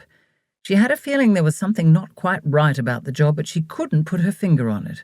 Was it her? Was it Carmel? Or perhaps they just weren't a good fit together. But Alice didn't see why they needed to be a good fit. They didn't need to be friends. She respected Carmel, idolised her a little actually, if she were being completely honest, and as far as she'd been able to see from their meeting, Carmel felt some respect for Alice too. Otherwise, why would she have given her the job? So what was the bloody problem? Why do I feel so useless when I know I'm good at my job, and I have great references to prove it? So why can't I seem to do anything right or quickly enough? "Oh, Bill, being a human is complicated," she said when they walked back inside the house. She unclipped his lead and set him free. A moment later, her mobile rang with David's name on the screen. "Hi there, how's things?" Alice said. "Okay, good actually. I've been invited to play a round of golf tomorrow with the unit head here. Fingers crossed the weather is kind." "Nice to be some," Alice said, trying to sound light and enthusiastic, but failing. "Are you okay? You sound grumpy." "Just tired. It felt like a very long week." "Working full-time takes some getting used to. And you're probably on a pretty steep learning curve," David offered. "But I'm not," Alice said. "I'm not doing anything I haven't done before and that I'm not already good at. Though the pace is pretty hectic at times." "Well, you are in a different industry, remember?" "I know, but it's still admin. Filing documents, phone calls in and out, and emails. It's not difficult, David." What, so it's boring, is that it? No, I'm frustrated. Why? Isn't Carmel nice? No. Yes, she's nice enough, but I don't know, something just feels a bit off. I don't know what it is. Sounds like someone's overthinking again. Yeah, probably. It was easier just to agree. Alice realised that what she'd just said made her sound petty and whiny. She couldn't pinpoint what was really bothering her, so she couldn't put it into words. If you've got an issue, maybe go to HR. Yeah, maybe. And say what? Admit I'm not up for the challenge after all? It's early days, Alice. Hang in there. You just need to nut Carmel out and get in sync. You'll be right. Let's hope. She said she likes things done just so. Well, that was the understatement of the year. She's only one notch off crazy from where I'm sitting. I guess you don't get your name on the door of one of the largest real estate firms in the city without being pretty clear about how you want things done. I suppose. She could at least say please and thank you occasionally. Well, you are her PA. I guess it's expected you do as you're told without any palaver. But now you're just sounding oversensitive. Am I, though? How hard is it to show some appreciation or even basic manners? You're probably right. Again, it was easier just to agree. But Alice was beginning to fume. Would a man ever be told he was being overly sensitive or overthinking or some other such patronising tripe? Oh, well, no doubt David was trying to help in his own way. He was not the most sensitive, emotionally in touch or romantic person, but he was solid and dependable. Anyway, it was a lot bigger than Carmel not saying please or thank you. Alice's head began to ache when she pictured an incident that had happened the day before and tried to figure it out. Carmel had accused her of not getting the approval for a client's ad budget in time, but Alice had put the printout on Carmel's desk an hour before. And then when Carmel had found it, right in plain sight on the immaculately tidy desk where Alice said it was, she had got shitty about Alice having gone behind her back and contacting the client direct. Of course, she hadn't raised her voice. Carmel didn't need to in order to be terrifying. That low hiss right by Alice's ear literally made her quiver with fear and begin to sweat. Alice had left her cubicle feeling disappointed with herself, but with no idea why, and confused about what had actually gone on. More than a day later, she still didn't understand what Carmel thought she'd done wrong. Carmel had said from the outset she wanted a self-starter, someone who showed initiative and didn't need constant supervision. So why then was what Alice did apparently wrong? Why was she not supposed to contact clients directly when she was Carmel's assistant, and Carmel's phone was regularly diverted to Alice's anyway? Why the bloody hell Carmel couldn't use voicemail like a normal person was beyond Alice, as was most of what Carmel did and expected, as it turned out. And then there was the barrage of emails. It sometimes seemed as if there was one for each thought Carmel had, coming in throughout the night as well as the working day. Didn't the woman ever sleep? There were mainly messages checking up on things they'd discussed and cleared away the day before. By the time Alice had answered them, she was way behind getting started on her work for the day. Was the woman suffering dementia or something, or just being overly pernickety? Alice was exhausted, confused, and demoralised. Perhaps I'm not as good as I thought I was. Perhaps this step up from general admin to executive personal assistant is too much for me. She couldn't go to HR when she couldn't work out exactly what the problem was, and because she desperately needed this job. She was on probation. Carmel could terminate her employment immediately and without explanation if she chose to. Just think of the great money, David said cheerfully, breaking into her thoughts and the silence that was starting to feel awkward. Yeah. Alice found herself thinking she wished she'd asked for more. Danger money for losing her mind, because that's how she was beginning to feel. Seriously, though, go to HR if you're having a major issue. They might have some advice or strategies for how to cope. That stung. How to cope? It's not me, Alice wanted to shout. But what was the point? She couldn't really put her feelings into words that wouldn't sound petty, and she ran the risk of being told she was sounding hysterical. It didn't help that David was so far away when probably all she needed was a hug and his strong arms around her. Then she'd feel much better. Their phone calls often left her feeling down, even though she always looked forward to hearing his voice. Speaking of being out of sync, she thought. Why don't you go and get a massage or your nails or hair done as a treat over the weekend? You deserve it. I think I might. Thanks. I probably should tell you Bill is sleeping in our room now. How's the house? Good, same as when you left. Bill's missing you. I doubt that, David said with a laugh. Well, I am, Alice said, and was surprised to find tears springing into her eyes. Speaking of which, I've just come in. I'm starving and need to feed Bill.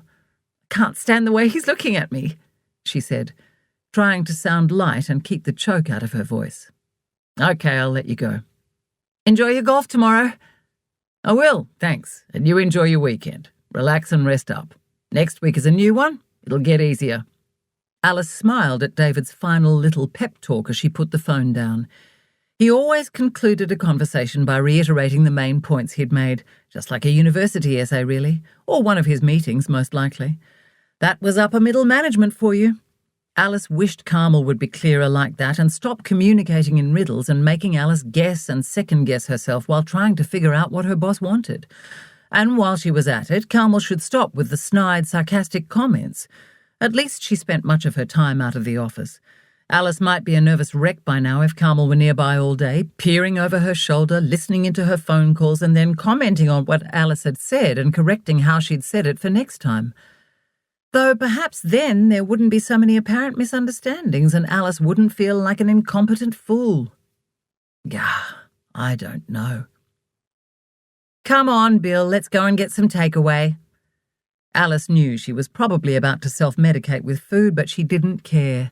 At least she wasn't ordering in. More fresh air would be good, and having a mission instead of walking aimlessly around the park with Bill might help her clear her head and form some coherent conclusions about everything. A sudden craving for rich, juicy garlic bread took over her thoughts.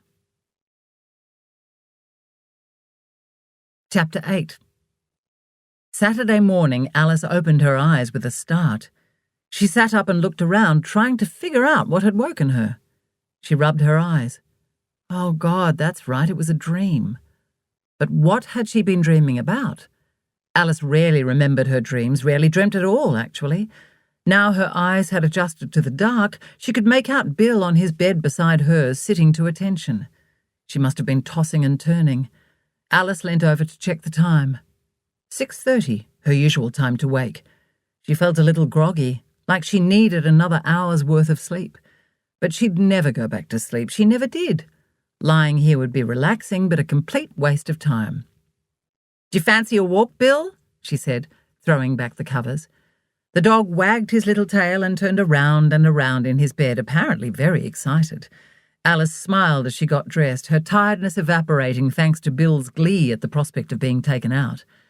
In the kitchen, she put her travel mug under their hideously expensive but very cool-looking automatic coffee machine. It was an example of David's skewed economics. He thought that if they bought this machine, they wouldn't need to buy coffee out again, which would save them money in the long run. Alice wasn't sure how many cups the machine would have to make in order to pay for itself, but estimated it had some way to go. Oh, well, it did make great coffee. As she took her phone from the charger, she noticed there were about 25 emails from Carmel. She rolled her eyes as she scrolled through the first few. They were essentially notes to self more than messages to her. As a very tidy, organised individual, Alice hated an overloaded email inbox, and items that hadn't been dealt with tended to make her feel a little anxious. One thing she was quickly realising was she was now accessible to Carmel 24/7 via her smartphone. She felt a whole new wave of respect for Todd's sparse communication and was also beginning to understand why David spent so much time with his eyes practically glued to his phone. Dare she delete her Gold, Taylor and Murphy email account? They weren't paying for her phone. She could have what she wanted on her own device, couldn't she? Her heart rate spiked slightly. No, the IT department had set it up, so that kind of made it don't touch company property, didn't it? Even though it was her phone? Probably. Anyway, it was useful to have everything right at hand all the time. She'd just have to learn to not give a toss about the volume and steadily work her way through all the emails and messages. Otherwise, she might go completely mad. She tucked the phone and keys into the pocket of her running leggings and left the house with Mug in one hand and Bill's lead in the other. She'd never been one for headphones when she was walking. She didn't like not knowing what was going on around her. And now she had Bill to take care of, she wanted to give him her full attention. It was a cool, brisk morning, but even when Alice got back to the house with a panting Bill, she still didn't feel wide awake and invigorated. She was usually energetic, especially after some fresh air and exercise. But thanks to Carmel and Gold, Taylor and Murphy real estate plaguing her thoughts, she just felt drained. She really needed to do something to take her mind off it all. But what, she wondered, as she headed into the shower. She'd do the weekly shopping at the local fresh food market, as she and David always did. But then what? Often when she was alone or wanted to let off some steam, she went to the pool and swam laps. Today she didn't have the energy. She could go clothes shopping and get some retail therapy or other therapy, as David had suggested. Her favourite shopping buddies were Liz, Sarah and Claire, wives of some of David's colleagues who had warmly and generously welcomed Alice into their tight-knit group when she'd first arrived in Melbourne. She always had a great time out with them, except for the slightly insecure, deflating feeling of having to be careful with her money, while they loved buying designer clothes and barely even checked the prices before handing over their credit cards. The thought of going shopping with them and treating herself with David's blessing should have filled her with happiness. But as Alice rinsed the conditioner from her hair, an image of what the day would look like formed in her mind. They'd each chatter about what they'd been up to since they'd last caught up, and they would ask Alice about her new job, which she'd excitedly announced to all of her friends via text message. It had been so lovely to receive their enthusiastic responses, but now Alice wished she hadn't been so hasty. Not that she could have held back such news for long when her job hunt had been her main topic of conversation for months.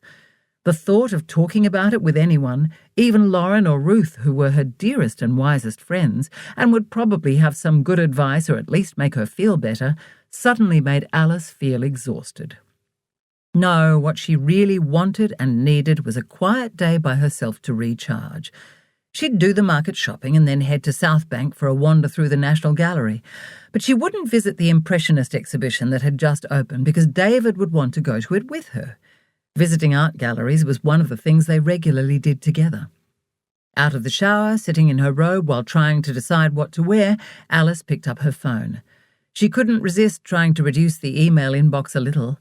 Perhaps she could delete some of Carmel's more trivial communications. But did she dare? Sometimes she'd noticed Carmel didn't seem to recall sending something or mentioning something, but then other times she would make a big deal about something that, to Alice, seemed a complete no-brainer or not even worth a breath or keystroke to mention. At least Carmel seemed to get over things quickly, though how quickly was a little disconcerting. Alice gasped aloud when the phone began to vibrate in her hand and then started to ring. Her eyes bugged as she saw Carmel Gold's name on the screen. Her heart raced and she began to quiver all over, as if she'd been caught doing something she oughtn't. Jen's words, "She will suck you dry," came to her. For a split second, Alice thought about hitting the red spot on the phone and sending the call to voicemail, but stopped herself in time. Then Carmel would know she was ignoring the call. Instead, she sat and listened through the 6 rings, which seemed to take forever, her heart hammering more and more. She really felt watched, as if Carmel could actually see her sitting there not answering the call. She looked around. Her face was burning. She took several deep breaths while she waited to see if Carmel would leave a message. Perhaps it wasn't important enough to leave a voicemail. Oh, but apparently it was, Alice realised with a sigh, when a text came informing her she had a message. Should she ignore that? But curiosity got the better of her. She didn't have to respond. She dialed the number and put it on speaker. "I'll be there in 10 minutes, Carmel said in the message. Alice frowned. What? No, she must have dialed the wrong number. Not for the first time, Alice cursed Carmel's brevity and lax use of manners and salutations. Hang on. Did she say Alice right at the end, just before it cut off? Alice played the message again, and again it was hard to tell. She couldn't rule it in or out. What to do about it? She didn't want to phone Carmel and check. It was her day off, one of 2, in fact.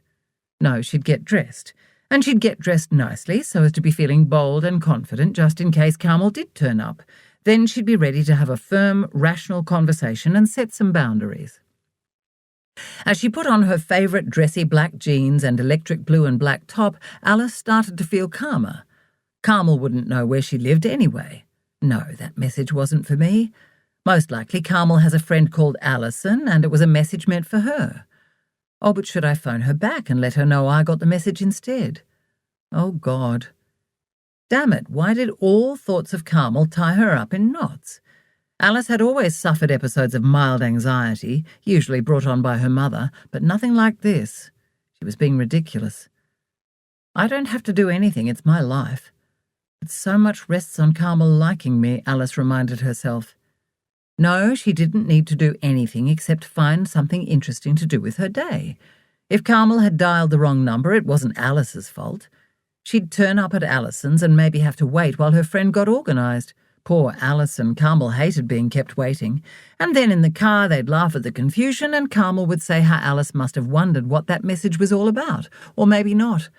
Alice hadn't seen any sign of a genuine sense of humour in Carmel, but she'd seen plenty of examples of sarcasm and little digs. Yes, they'd probably take great joy in Alice being disturbed by a weird message on a Saturday morning. Listen to me, Bill, I'm going completely nuts. As if Carmel will give it a second thought if it doesn't directly have an impact on her right at that moment. Alice zipped on her boots and went to the kitchen for more coffee. Suddenly she was hungry, and microwaved pizza left over from the night before seemed the perfect breakfast and antidote to all her mental toing and froing and anguish. Yep, overthinking. Alice paused in her chewing of her slightly rubbery but delicious breakfast when her phone pinged with a text message. She tilted the device towards her to check it. It was from Carmel. Out the front. Car is running. Hurry up. Telling herself it wasn't meant for her, she resumed eating. When the doorbell rang, Alice cocked her head. Was her hearing playing tricks on her? But there it was again, twice. Her heart stopped and she froze. No, surely not. She made her way gingerly on tiptoes to the door and looked through the peephole, and saw Carmel with her back to Alice. Oh, my God, it is her. But thank God she's leaving, giving up. Yay for no patience. Uh-oh, spoke too soon, Alice thought, as the horn of the black two-door Mercedes honked. Jesus, it's 8 o'clock on a Saturday. Stop it. Alice cringed. The last thing she needed were cranky neighbours when she'd only just moved in. A second, longer honk made Alice tear open the door and run the few steps down the path to the curb. The dark window slid down. Carmel, she said, but that was all she managed to get out. Come on, Carmel said. We're running late. I'm not, Alice stammered.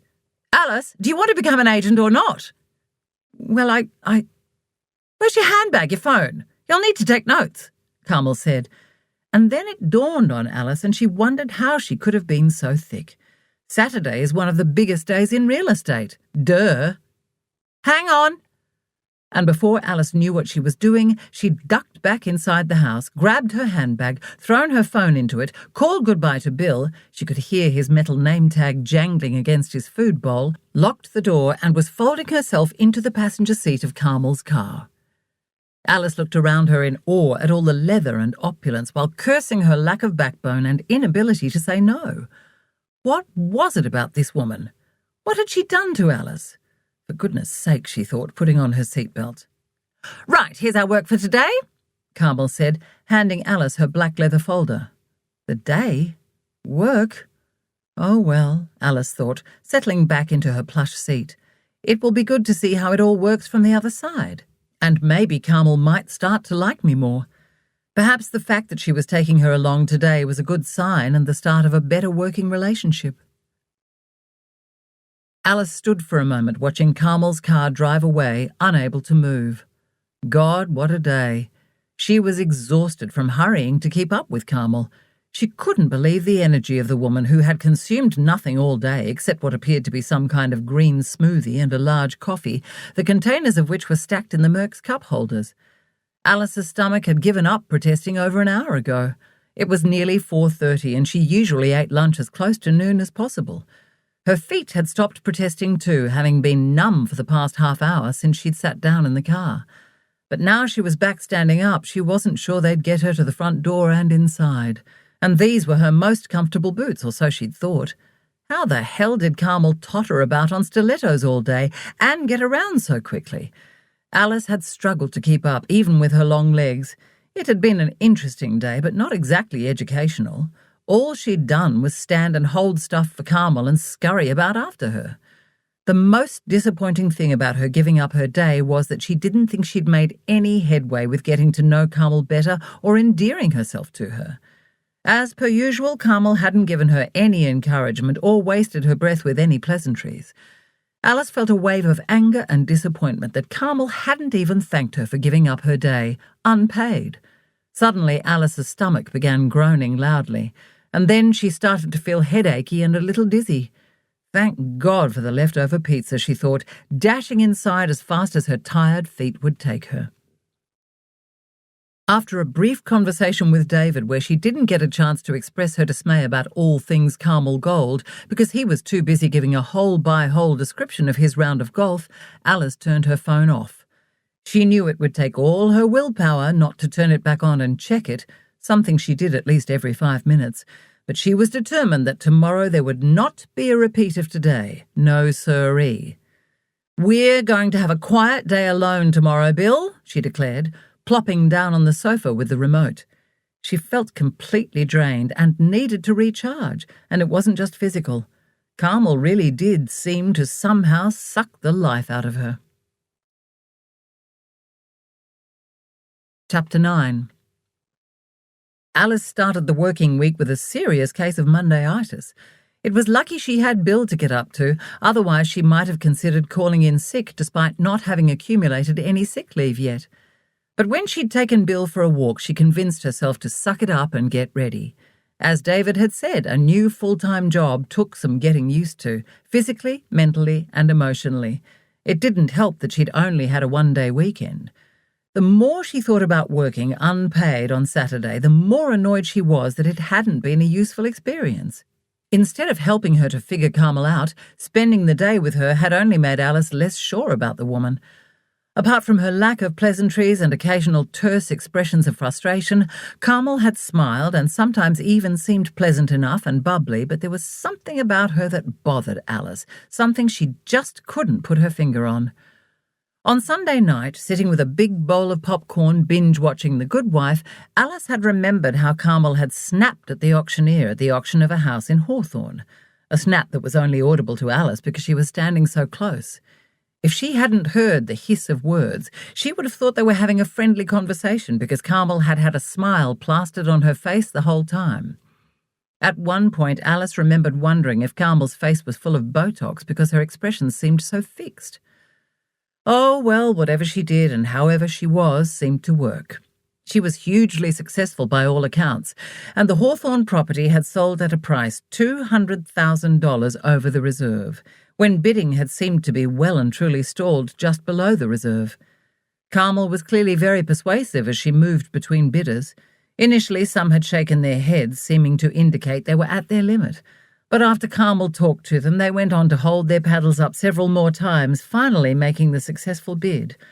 Oh, how Alice's heart had sunk, as the young couple with a baby in a pram and another child on the woman's hip had left looking so dejected. Alice let out a deep breath as she sat down at her desk and began going through her emails before tackling the necessary Monday morning routine of updating the results from the weekend on the database and various websites. She had to get this done as quickly as possible, in between dealing with the calls diverted from Carmel's phone from people wanting to book in a time to see a property they hadn't got to on the weekend. All the while she was trying to outrun the new instructions coming in thick and fast from Carmel and not give in to the feeling of being completely overwhelmed. She was only just holding it together, furiously blinking back tears of frustration. She wasn't even hormonal. God, how would she be then? Trying not to sigh out loud, she glanced up to see a small, friendly-looking middle-aged woman standing beside her cubicle. "Knock, knock," the woman said, and smiled warmly. "Alice? I'm Brenda Andrews, the HR manager. We spoke that day to tee up your interview with Carmel."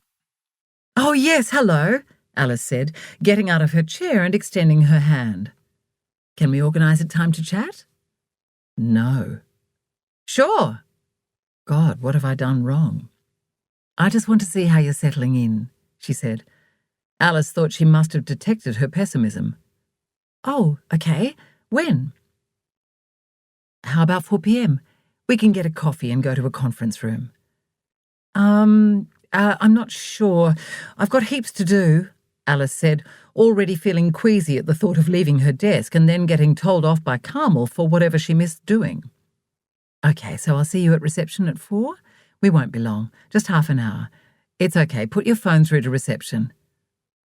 God, Alice thought, groaning to herself, half an hour here is like a whole day everywhere else. She regularly had to remind herself to pee, and now filled up several water bottles at the start of the day so she didn't have to leave her desk so often to walk to the tap in the kitchen. As she was quickly realising, every minute counted here at Gold, Taylor and Murphy Real Estate. Okay, see you then, Alice said, with what little enthusiasm she could muster. But I'll be blaming you when I get in trouble, although you're probably going to tell me off about something anyway. Chapter 10. Alice stood in line at the shoe repair place, trying hard not to tap her feet and appear as impatient as she felt. In 10 minutes she had to be back upstairs meeting with Brenda from HR. She'd thought she'd easily get this errand of Carmel's done first, but she'd been standing here for more than 5 minutes, and she didn't want to give up now. Also, Carmel's text had said to collect her shoes before 4 p.m. Alice wasn't sure why when they closed at 5:30, which was clearly stated on the door. Once she might have thought Carmel's message was a personal reminder accidentally sent as a text to Alice.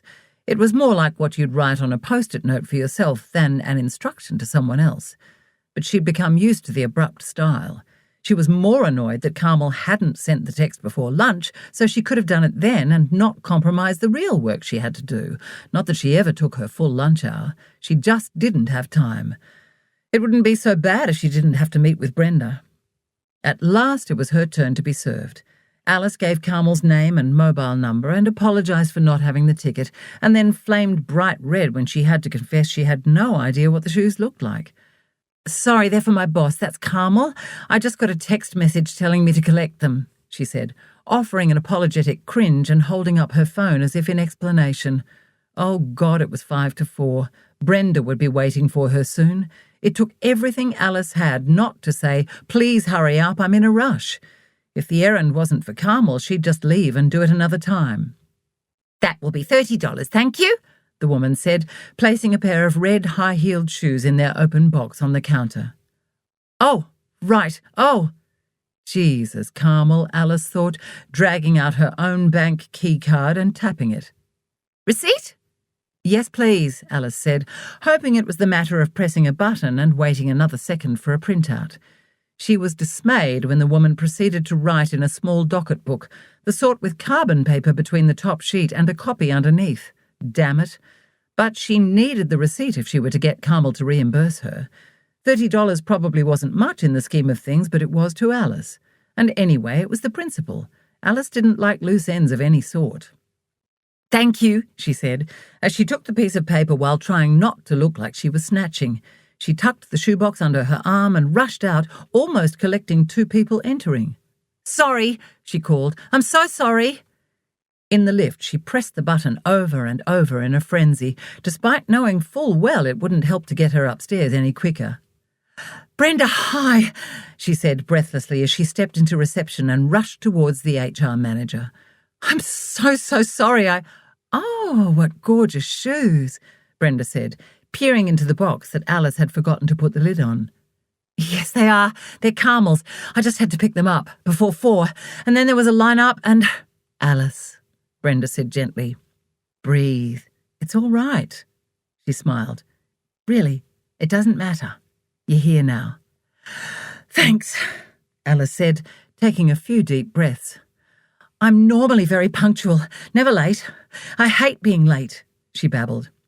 And that's one of the reasons you're so good at your job. It's okay, Alice. What's a minute or 2 between friends? Or 4 or 5, Alice thought, cringing while sneaking a peek at her watch. Would you like a coffee or water or anything? Just water would be good, thanks. Alice would have given her right pinky for a silky, milky latte right then, but she was already a little jittery. There should be a water jug in the room. This way, Brenda said, opening the door to the same room where Alice had met Paul, Rose and Mary what seemed like months ago, but was in fact less than 2 weeks. Alice was a little stunned at the thought. So tell me, how are you finding it here? Well, everyone I meet seems lovely and friendly. It's full on, and to be honest, I'm still getting used to juggling everything.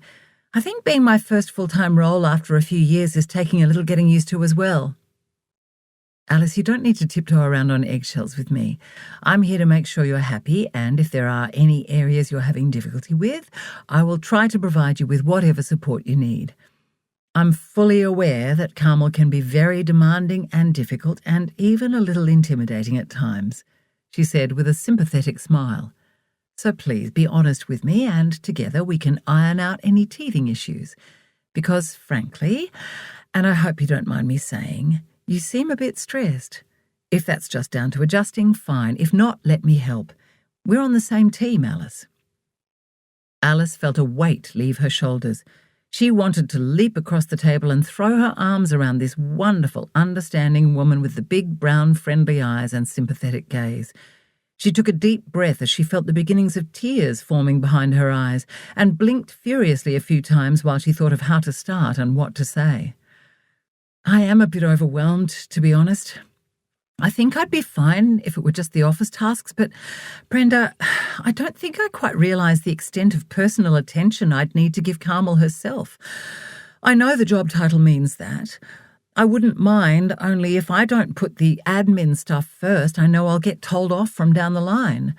And also there are other people, other departments relying on me to get work to them. I don't want to let anyone down and add to their stress levels. I really need this job. I'm really good at admin. Well, I thought I was. I'm organised and a self-starter and all I promised in my application and CV and interview, but I feel like I'm doing a really bad job here. I don't know what's wrong with me, but I just can't seem to get it all together. I don't like letting anyone down, but I'm afraid I am. Her throat was tightening, and Alice was dangerously close to releasing her tears now. Alice, I think perhaps you're being too hard on yourself. Have you missed any deadlines, or are you behind on putting everything onto the database or the websites? No, but it's always so frantic and I know I'm not doing my best work. I'm trying to do my best, I really am, but it's not enough. Perhaps this just isn't the job for me after all, she said with a sigh. It's still early days, Alice. Don't give up too soon. The last thing Alice wanted to do was admit defeat, especially with a role like this, which she'd really thought she could practically do with her eyes closed. It's a job in admin, for God's sake, not bloody rocket science. Is it a time issue, or do you feel you're not adequately trained? No, definitely time. Jen was fantastic. Honestly, I think I'd be fine if it weren't for the constant orders flooding in from Carmel. Even if perhaps she put together a to-do list at the start of the day or at the end, and maybe even an update at lunchtime, because we all remember stuff along the way. It's just the barrage and the abruptness. I guess because I'm so desperate to please and prove myself, I let it get to me. I need to be better at prioritising, that's all. I thought I was good at that, but I'm beginning to wonder if perhaps that's where I'm failing. So what you're saying is Carmel is asking too much of you personally, aside from the work tasks? Brenda said. Yes, but, well, I am her personal assistant, so can you give me an example? Just one? Well, these shoes. I got a text message at 3:40 saying they needed to be collected by 4. I'm not sure why, because they're open until 5:30, and she would know that. I'm not expecting Carmel back in today, but I guess she'll pick them up from her desk after hours or something. I initially wondered if the message was sent to me by mistake. That's something that's taking me a bit to get used to. Sorry, what is? Her manner. A lot of her messages read like notes to self or what you'd put in a memo on your phone or a post-it. I know she's very busy and we're all different in our manner, Alice added, suddenly feeling she had overstepped the mark. She could practically hear dibber-dobber being chanted at her, like what used to go on in the schoolyard all those years ago. Can you show me, please? Brenda said, nodding towards Alice's phone. Alice brought up the line of text messages. Oh, I see what you mean, Brenda said, blinking, which Alice took as slight surprise. It's the same via email too, Alice said, and leant over and brought up the email, which just so happened to show that over a dozen messages from Carmel had come in during the last half hour. I have to ignore some of them because I just don't have the time, but it's hard to know which ones are important to her. We don't seem to be on the same page with that. Hang on, Brenda said, scrolling back. Honestly, Brenda, I'm struggling to keep up. I'm not surprised. Do you have any advice other than quitting? Unless you're going to recommend firing me, I feel like I need my own assistant just to do all those bits and pieces, Alice said with a laugh, pointing at her phone. Well, you must be doing okay because Carmel hasn't made a complaint or said anything to me. Sadly, I think it's only a matter of time, Alice said. Thank you for being honest with me, Alice. I think the best course of action would be for the three of us, you, Carmel and me, to sit down and nut out a productive way forward together. Alice felt a jolt of fear run through her. God, she'll know I've complained. Just a friendly chat. Carmel wants to get the best out of you just as much as you want to do your best work for her, and for the company as a whole. It's a much better outcome if we can achieve harmony. I'll tee up a time. Meanwhile, Alice, I suggest focusing on the admin side of things first and foremost. If we let that slide, it has repercussions down the line, as you've pointed out, and upper management would need to get involved. And then it can get messy. Also, you're doing well. You have to believe that. If you weren't, I'm sure I'd have heard from Carmel or someone else by now. Brenda stood up and Alice followed suit. Thank you for confiding in me and trusting me with this, Alice. Hang in there. You're not alone, she said, looking up into Alice's eyes. You've no idea how much that means. Thank you. I really appreciate it. Appreciate you. I'll be in touch soon. As Brenda was walking away, Alice realised she hadn't mentioned working on Saturday. Damn. What if Carmel did the same thing this week? She almost called Brenda back, but figured she'd probably given her enough to deal with. She felt much better when she returned to her desk, placing the shoes along with the receipt on top of Carmel's desk on her way. Back in her chair, she took a moment to send David a quick text. Met with HR. Feeling much better. A good idea of yours. Thank you. Kiss, kiss. It wasn't really his idea, considering Brenda had come of her own accord, but David would appreciate feeling a part of things and being right. She didn't expect an answer straight away. He'd most likely be in a meeting of his own over in London, depending on the time, or dinner or lunch or some other schmoozy-boozy affair. Alice put her phone aside, turned to her computer screen, took a deep breath, and started going through the new emails to sort Carmel's personal instructions from the professional requests. She felt a little uneasy about taking Brenda's advice and ignoring some of Carmel's directives, but also knew more strongly now that she couldn't go on the way she had been. Something had to give, and the way she was heading, it would be her mental state.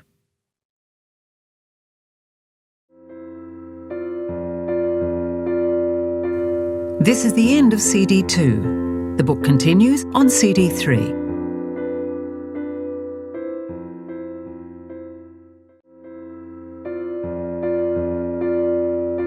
CD 3.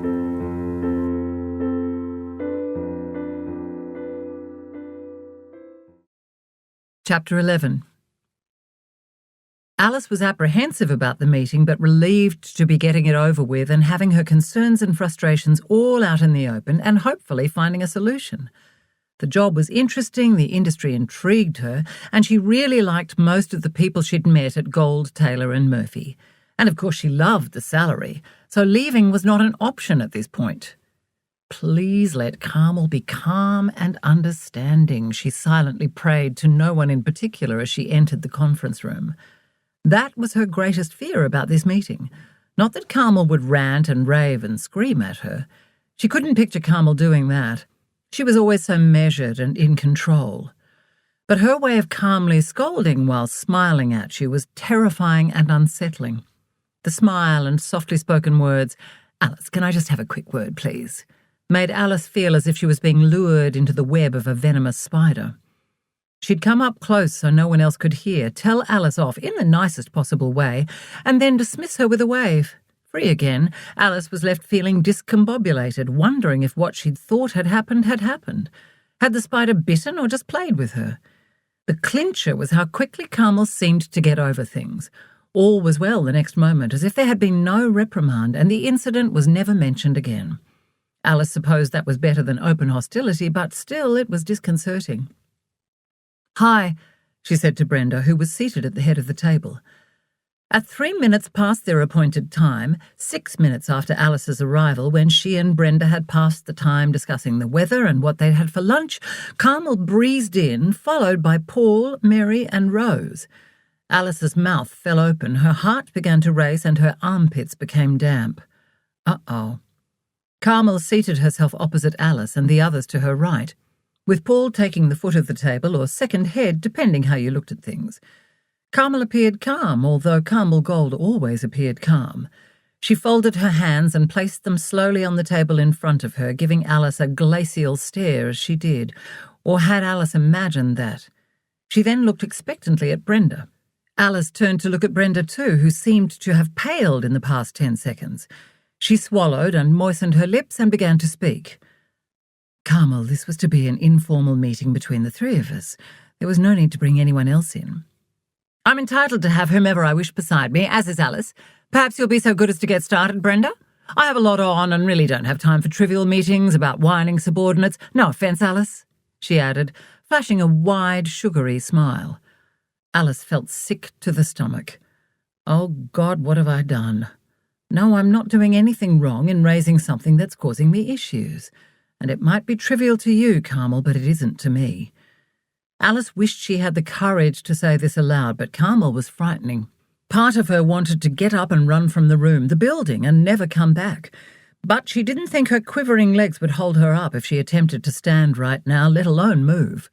Stay strong, Alice told herself, and forced herself to calmly take a sip from the glass of water she'd poured when she came in, while staring down Carmel with the most challenging, steely look she could muster. She probably just appeared to all like a terrified rabbit caught in car headlights. "Right, Alice, Carmel," Brenda said. "We're meeting to ensure all is working as well as it can be." "Well, clearly it's not, is it? Because I've been summoned here away from work that actually matters to be criticised for goodness knows what," Carmel said. "Carmel, there's no need to get defensive," Brenda said. "Really?"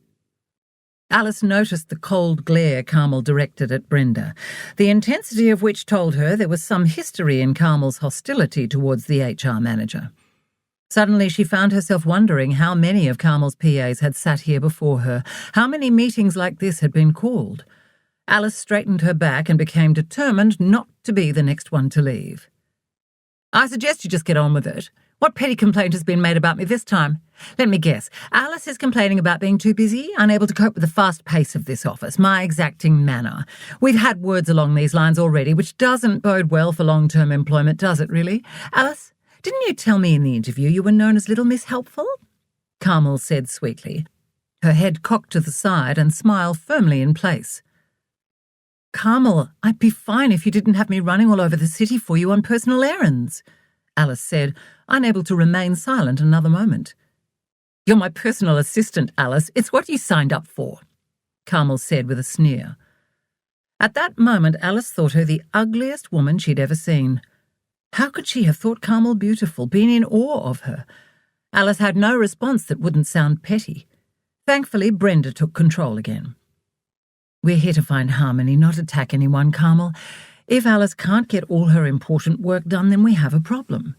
"No, we find someone who works quicker and smarter," Carmel said. "And I thought you held such promise, Alice." "And I you, Carmel," Alice thought, too bewildered and scared to speak. This wasn't what she'd been expecting at all. "She's under probation, just get rid of her," Carmel said. "Why is she still here if she isn't happy anyway?" "She has impeccable credentials and comes highly recommended, Carmel," Paul said. "Well, someone or several somebodies lied," Carmel said. "She really was the best candidate," Mary said. "Yes," Rose said, nodding. "Hey, I'm right here," Alice wanted to say. "Look, can we please just stick to the facts and find a satisfactory way forward?" said Brenda. "Carmel, I've seen the volume of, personal texts and emails you've bombarded Alice with, and, oh dear, it's like being in high school all over again," Carmel said with a brittle laugh. No one should be expected to respond to them all and fulfill their other obligations, Brenda continued, ignoring Carmel. And bombarded is not an understatement, she said, looking at Paul. Frankly, I'm surprised Alice has done as well as she has so far. Oh, come on, Brenda, what would you know about anything? You're HR, for goodness sake. Again, Brenda ignored the barb directed at her. For the record, Carmel, Alice didn't come to me. I asked her to meet with me to check how she was settling in, which is actually an important part of my job. Alice is too much of a professional to, but you're not, Brenda. I know you've got it in for me. Just remember whose name is on the door. I'm fully aware, Carmel, you don't need to threaten me, Brenda said patiently, keeping her tone neutral. Alice was impressed at her fortitude and restraint. Ladies, Paul said, we don't have time for squabbling. I want to see these text messages and emails. Or have you deleted them, Alice? No, they're pretty much all there, Alice said, and passed her phone over. There was silence while he scrolled and read, his eyes opening up wide as he went. Alice looked down, feeling Carmel's gaze burning into her. Her head pulsed with the intensity of a hammer hitting her temple over and over. What's this about Saturday? Paul asked, looking at Alice. We haven't approved overtime for Alice yet, he said, now looking at Carmel. How's the girl going to get a grasp of the industry without attending auctions and opens? I was doing her a favour, for goodness sake. What is wrong with you people? Girl, excuse me, I'm a 30-year-old woman. It's too soon. Let her get a handle on how things work back here first, Paul said. She should be able to handle both, otherwise she'll never get anywhere. Carmel, you need to keep it work-related. A job description might be personal assistant, but we've been through this before, he added with a tired, exasperated sigh. Uh-huh, Alice thought. Well, thanks a lot for your support, Paul, Carmel practically spat. Seriously, Carmel, just leave Alice alone to do a job, he said. I might if I thought she had enough initiative, enough smarts. Perhaps you need to trust her. We won't know what she's capable of if you keep hovering and overloading her unnecessarily, Carmel, Brenda said. Carmel, I really want to learn from you, Alice said, looking up pleadingly at Carmel.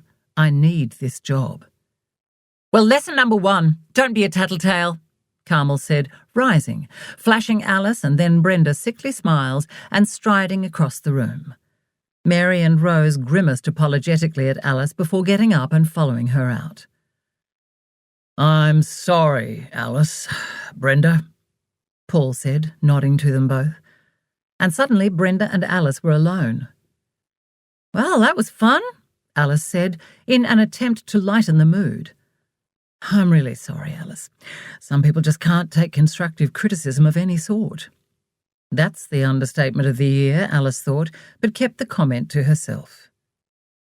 Where to from here? Carmel might have seemed unwilling to listen, but Paul's words might have hit home. I'm not the first, am I, Brenda? Unfortunately not, but I can't say any more than that. I hope you'll understand. I really need this job. I know. And Carmel really needs a decent PA, so let's hope something good has come out of today's meeting, even if it doesn't look like it right now. I'm sorry about how uncomfortable it was for you, especially with her bringing an entourage. I had no idea she'd do that. Thanks for standing up for me, Brenda. I really appreciate it. There's no need to thank me, Alice. I'm doing my job. I'm just sorry it didn't go better. I'll keep in touch, but remember, you're not alone. I'm just a phone call away if you need to talk. Anytime. Thanks. Alice returned to her chair, feeling dejected. Thankfully, Carmel had left the building. How did it go? Pip asked, her head appearing over the partition. Terrible. I don't think we achieved anything except piss Carmel off. Oh, dear. Well, that's not hard. Hang in there. Please don't think it's you. Thanks. I'll try. Pip? What? What happened to her last PA? Carmel happened, Pip whispered. And to the one before and the one before that. How many? Something like 6 in the last 2 years? Wow. Alice's eyes were wide. Seriously? Yep, Jared said, popping up beside Pip. Why didn't you tell me? Alice said. I really wanted it to work out with you, Pip said. It didn't feel right to taint your experience. Yeah, jobs are hard enough to get at the moment as it is, Jared said. When you said you were talking with HR, we really wanted to share some home truths. We really did. But we're not allowed to talk about it, under threat of being fired. That's right, Pip said. Really? Alice said, her eyes now even wider with slight disbelief. God. Yes, seriously. It's like the company's dirty little secret, but you didn't hear that from us, Pip said. No, you most certainly did not. Please don't be mad at us, Jared implored, tilting his head and putting on puppy dog eyes and a pout. Of course I'm not mad with you guys. It's not your fault this place is strange and secretive, and I do get that rules are rules. I really appreciate you taking the risk now. It's a bit of a relief to know it might not be just me, so thanks for that. If only there was something we could do to actually help, Pip said, offering a grim, sympathetic smile. Well, it means a lot to know you care. Oh, we so do, Pip said. We're here for you, Alice. Yes, chin up. You're too beautiful to be sad, Jared said, pouting again. Chin up. Yes. Hang in there, Alice, Pip whispered, putting her hand over Alice's and giving it a quick squeeze. Come on, Jared, we'd better get back to it. I'm not entirely sure this place isn't bugged, she said. Their heads disappeared, and the next moment they could be heard tapping on their keyboards. Alice didn't think the office really was bugged, but found herself shuddering nonetheless. After today, she'd put nothing past Carmel. Chapter 12. Alice was pleased she'd already told Pip and Jared that morning that she had to get home early and wouldn't be staying for Friday after work drinks. As she made her way down Burke Street to the train station, her head was still spinning from the meeting and the brief conversation afterwards over the partition. Wow, what an exasperating but eye-opening day. She wasn't mad with her work friends for not saying something before. She'd probably have taken the same approach if she were in their position. And really, knowing the truth didn't change anything except perhaps make her more determined to succeed. She still needed the job. Alice was looking forward to David arriving home in a few hours. That's what she needed to focus on. Boy, did she need a hug and his calm, solid, sensible presence. She was cooking a lamb roast with all the trimmings to celebrate. It would be a late meal, but one worth waiting for. She was also making a sticky date pudding from scratch, knowing that cooking always eased her tension, and tonight it would take her mind away from work. She really hoped David's plane would be on time and he'd be home at a reasonable hour. At this point, she was aiming to eat at 8 o'clock. At least I don't have to worry about being summoned by Carmel tomorrow, Alice thought as she settled into a seat and the train took off smoothly. She wouldn't dare now, though Alice did feel a slight pang of regret. It hadn't been such a bad day, and she was keen to learn all the inside tricks from someone so successful. On the way home, Alice noticed that her anxiety levels had gone down a notch now that the barrage of requests of a personal nature had ceased, suddenly and completely as if a tap had been turned off. Actually, there hadn't been a single text or email from Carmel since the meeting. Like Brenda said, she'd be off processing what had gone on and deciding how to proceed. Alice really hoped it would be a better, more realistic and productive relationship going forward. But the knot still tied in her stomach told her Carmel's reaction had been quite benign and that she was kidding herself if she thought the woman would change her ways because some newly appointed PA happened to call out her behaviour. Oh well, at least it was all in the open now, and Alice seemed to have the support from Paul higher up.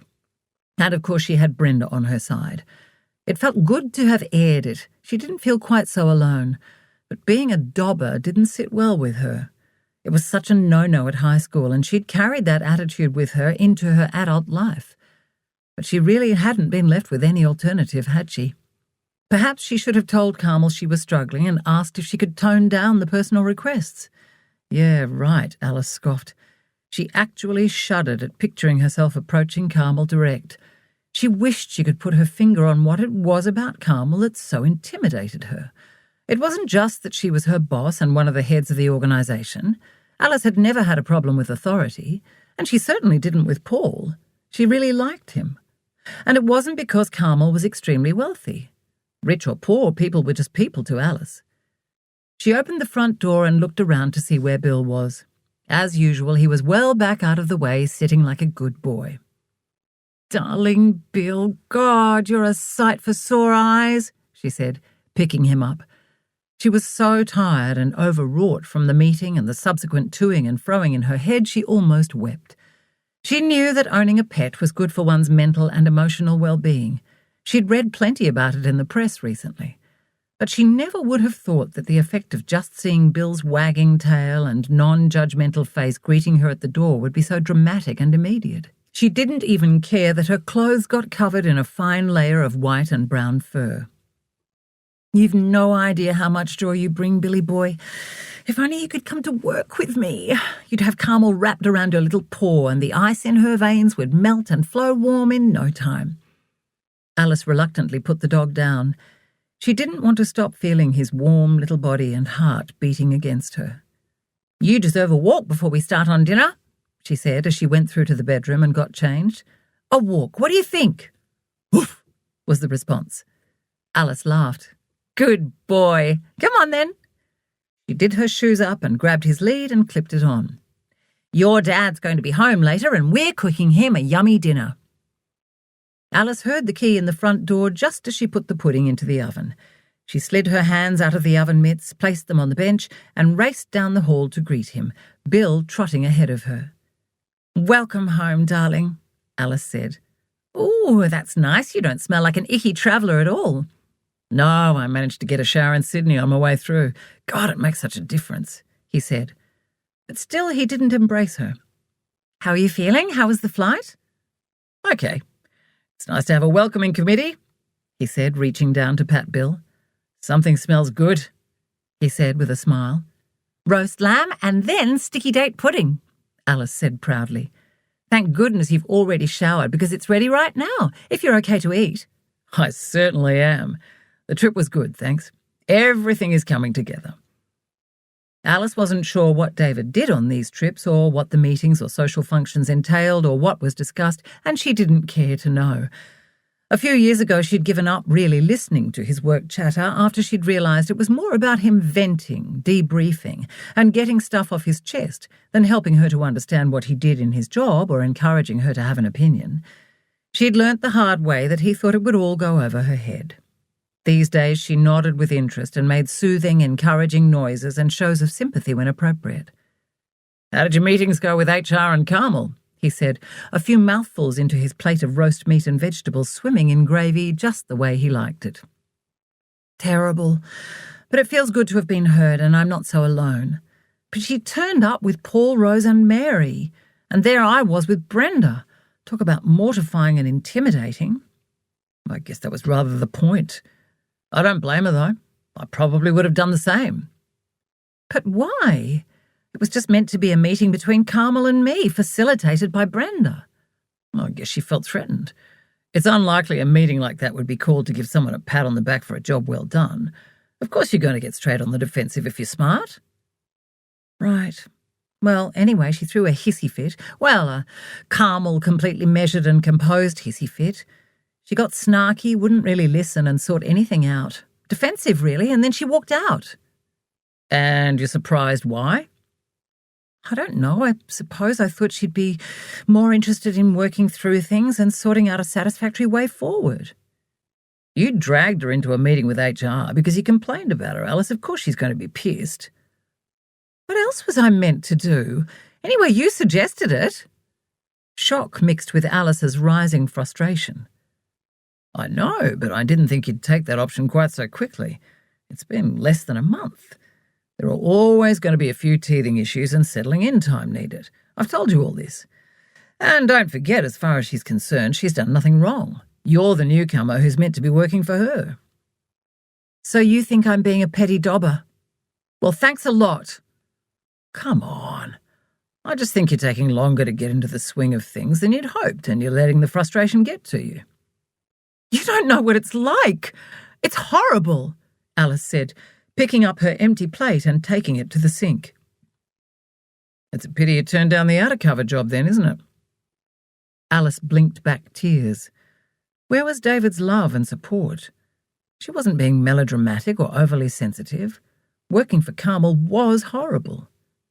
Just leave then if it's so bad, David said. I can't without a reference, and 3 weeks wouldn't look good on my CV, would it? So stay and work it out, but you can't keep complaining about it. For fuck's sake, David, discussing it with my partner, who's supposed to be supportive and who I've had maybe one 10-minute conversation with in the past 2 weeks, which was 9 minutes about him as usual, is hardly someone who, quote, keeps complaining about it, she cried. Alice? God, where did that come from? Calm down, now you're sounding hysterical. And you hardly ever swear. He looked genuinely stunned. Alice was glad she'd shocked the composure from his face. Come on, Bill, we're going for a walk. But what about sticky date pudding for dessert? It's in the oven, get it yourself. Alice's cheeks were flaming, and she was glad to step out into the chilly evening air. David was right about one thing, she rarely swore out loud. Well, not the F word, anyway.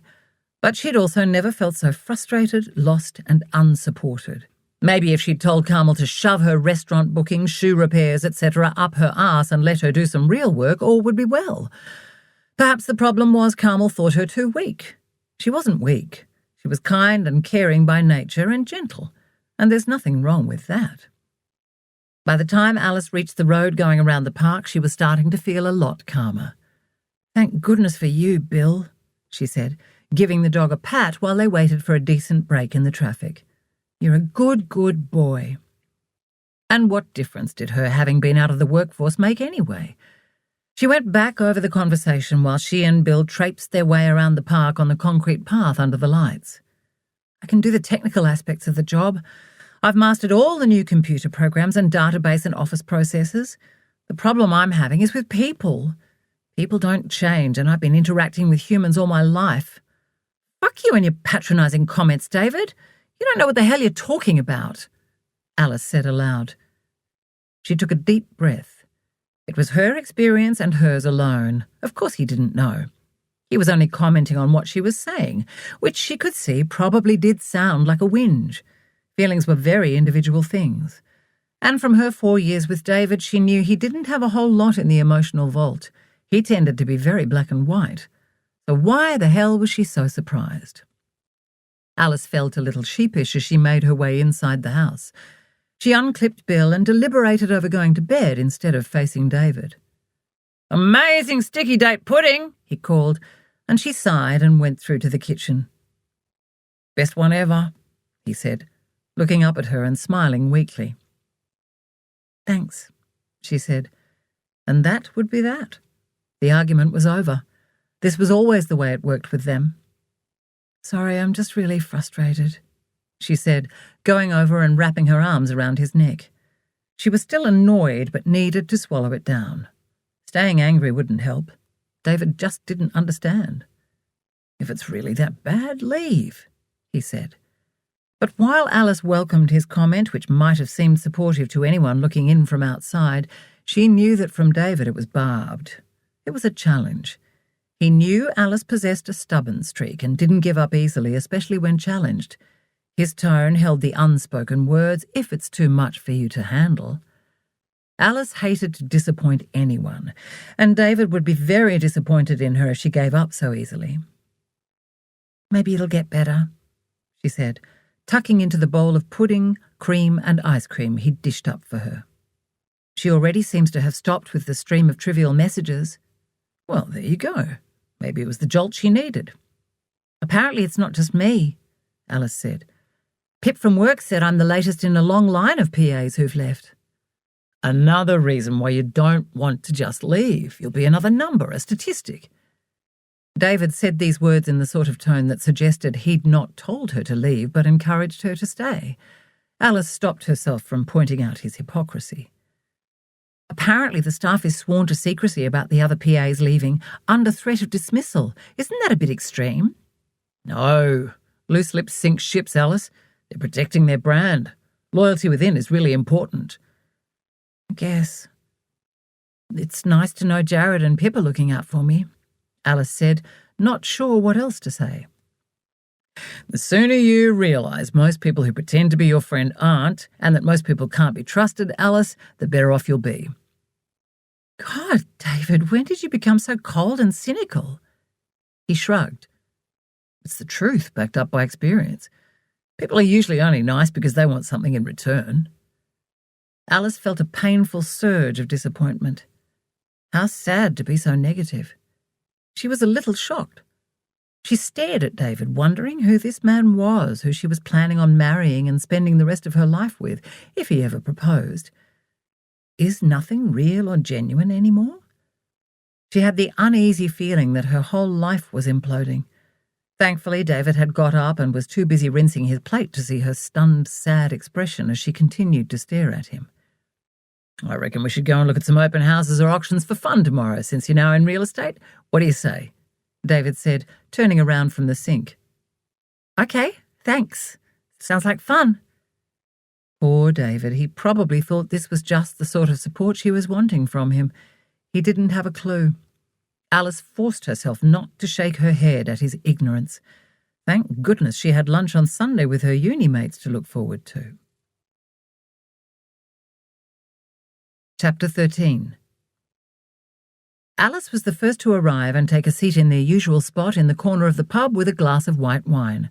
Within a minute or two, Lauren arrived and waved her leather-bound journal in greeting as she made her way over with a glass of wine, picking her way around the other tables and chairs. Alice smiled and waved back. Hey, how's things? Lauren asked as they had a quick hug before she sat down. Good, and you? Alice suddenly realised how much she'd missed Lauren and felt a pang of disappointment in herself. She'd been neglecting their friendship since she'd started working at Gold, Taylor and Murphy. It's really good to see you. I'm so sorry I've been such a crap friend lately. You haven't. Never. We've been texting regularly. I get that you need time and space to find your feet and adjust to life in the real estate business. You know you can always call if you need a decent chat. And I know if I need you, you'll be there for me. Seriously, don't think anything of it, Lauren said. Thanks. You're too kind. How's it going anyway, Ms. Budding Real Estate Tycoon? Oh, ha. I'm not taking on the world just yet. In fact, I'm barely keeping my head above water at this point, Alice said, attempting to sound light. I gather from your text that it's a really big learning curve. Well, it is that. I'll get there. Yes, I know you will. How's the writing going? Alice said. Lauren was determined to forge a career as a novelist, and writing was pretty much the sole focus of her existence, other than being a good friend to a lot of people. It's not. Well, I'm still not writing the great Australian novel anyway, Lauren said. Oh, dear, I'm sorry to hear that. It'll come, Alice said. Yeah, maybe when I've finished my masters. One can only hope, and there's no point worrying about it. Meanwhile, it's short stories for me, she said, raising her glass. Cheers. Cheers, Alice said, raising her own glass. Hello, ladies. Brett appeared with a beer in his hand. Alice and Lauren both leapt up and gave him a quick hug. So, what have I missed? He said, after taking a long sip from his glass. Nothing at all. I've just this minute arrived, Lauren said. And I've only been here long enough to get a drink, Alice said. So, Alice, how's it going out in the big wide world? Brett asked.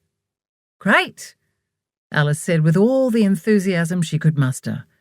It's nice to have some decent money come in. And I saw on Facebook you and David got yourselves a child substitute, Brett said.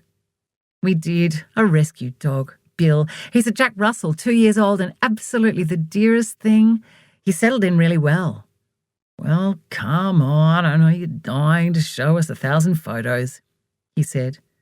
Careful what you ask for, Alice said with a laugh.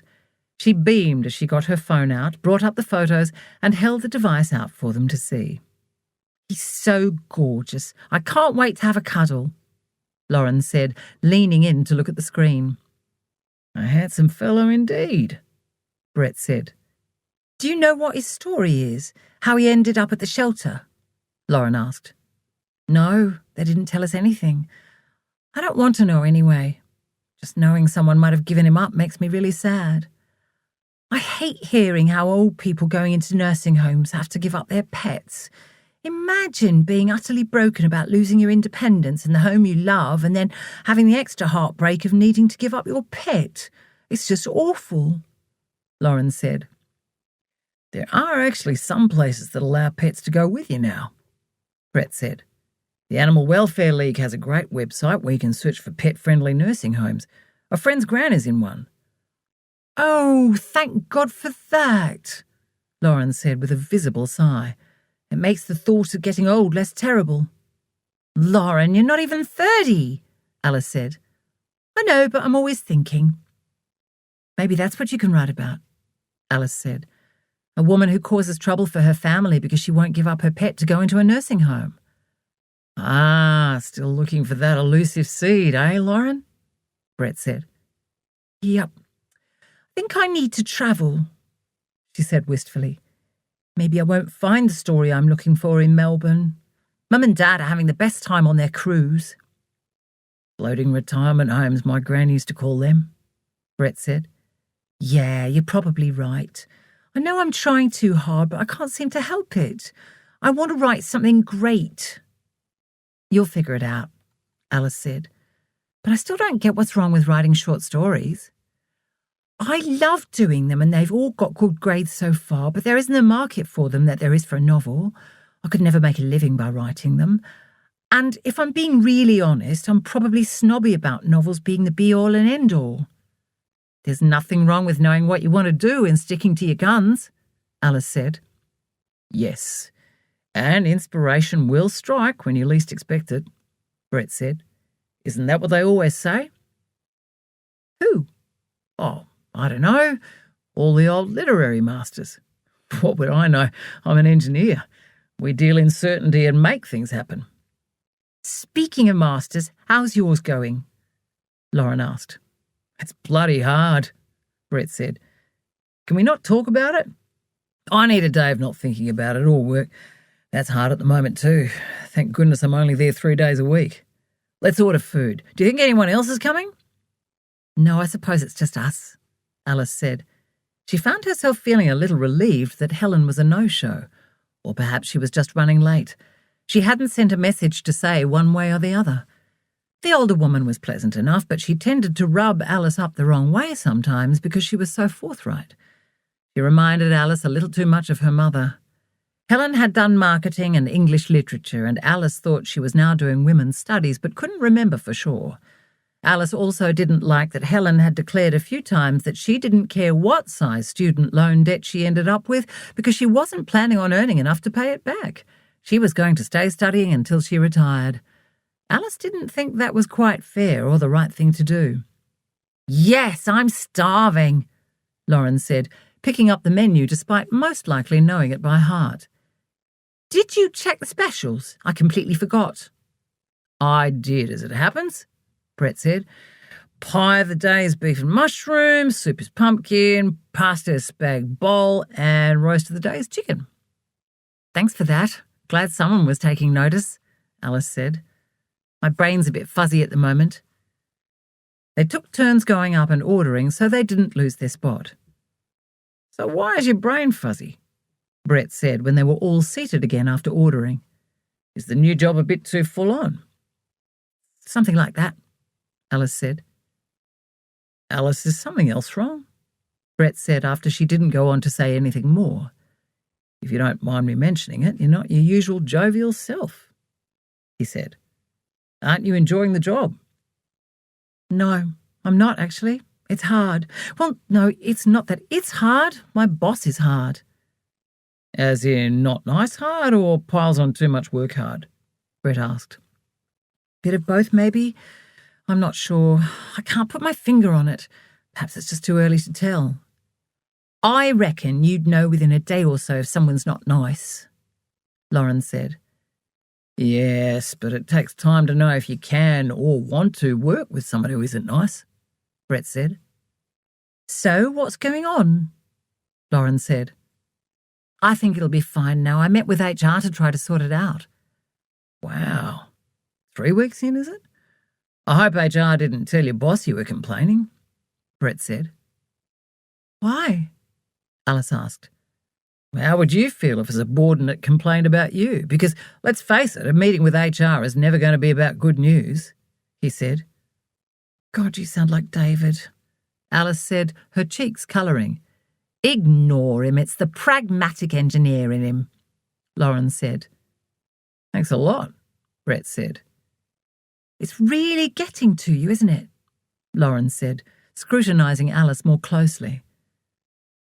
Yes, I think I'm a complete failure, and I feel like I'm losing my mind, Alice said, her throat constricting. It was a huge relief to finally talk openly about it to someone other than Bill.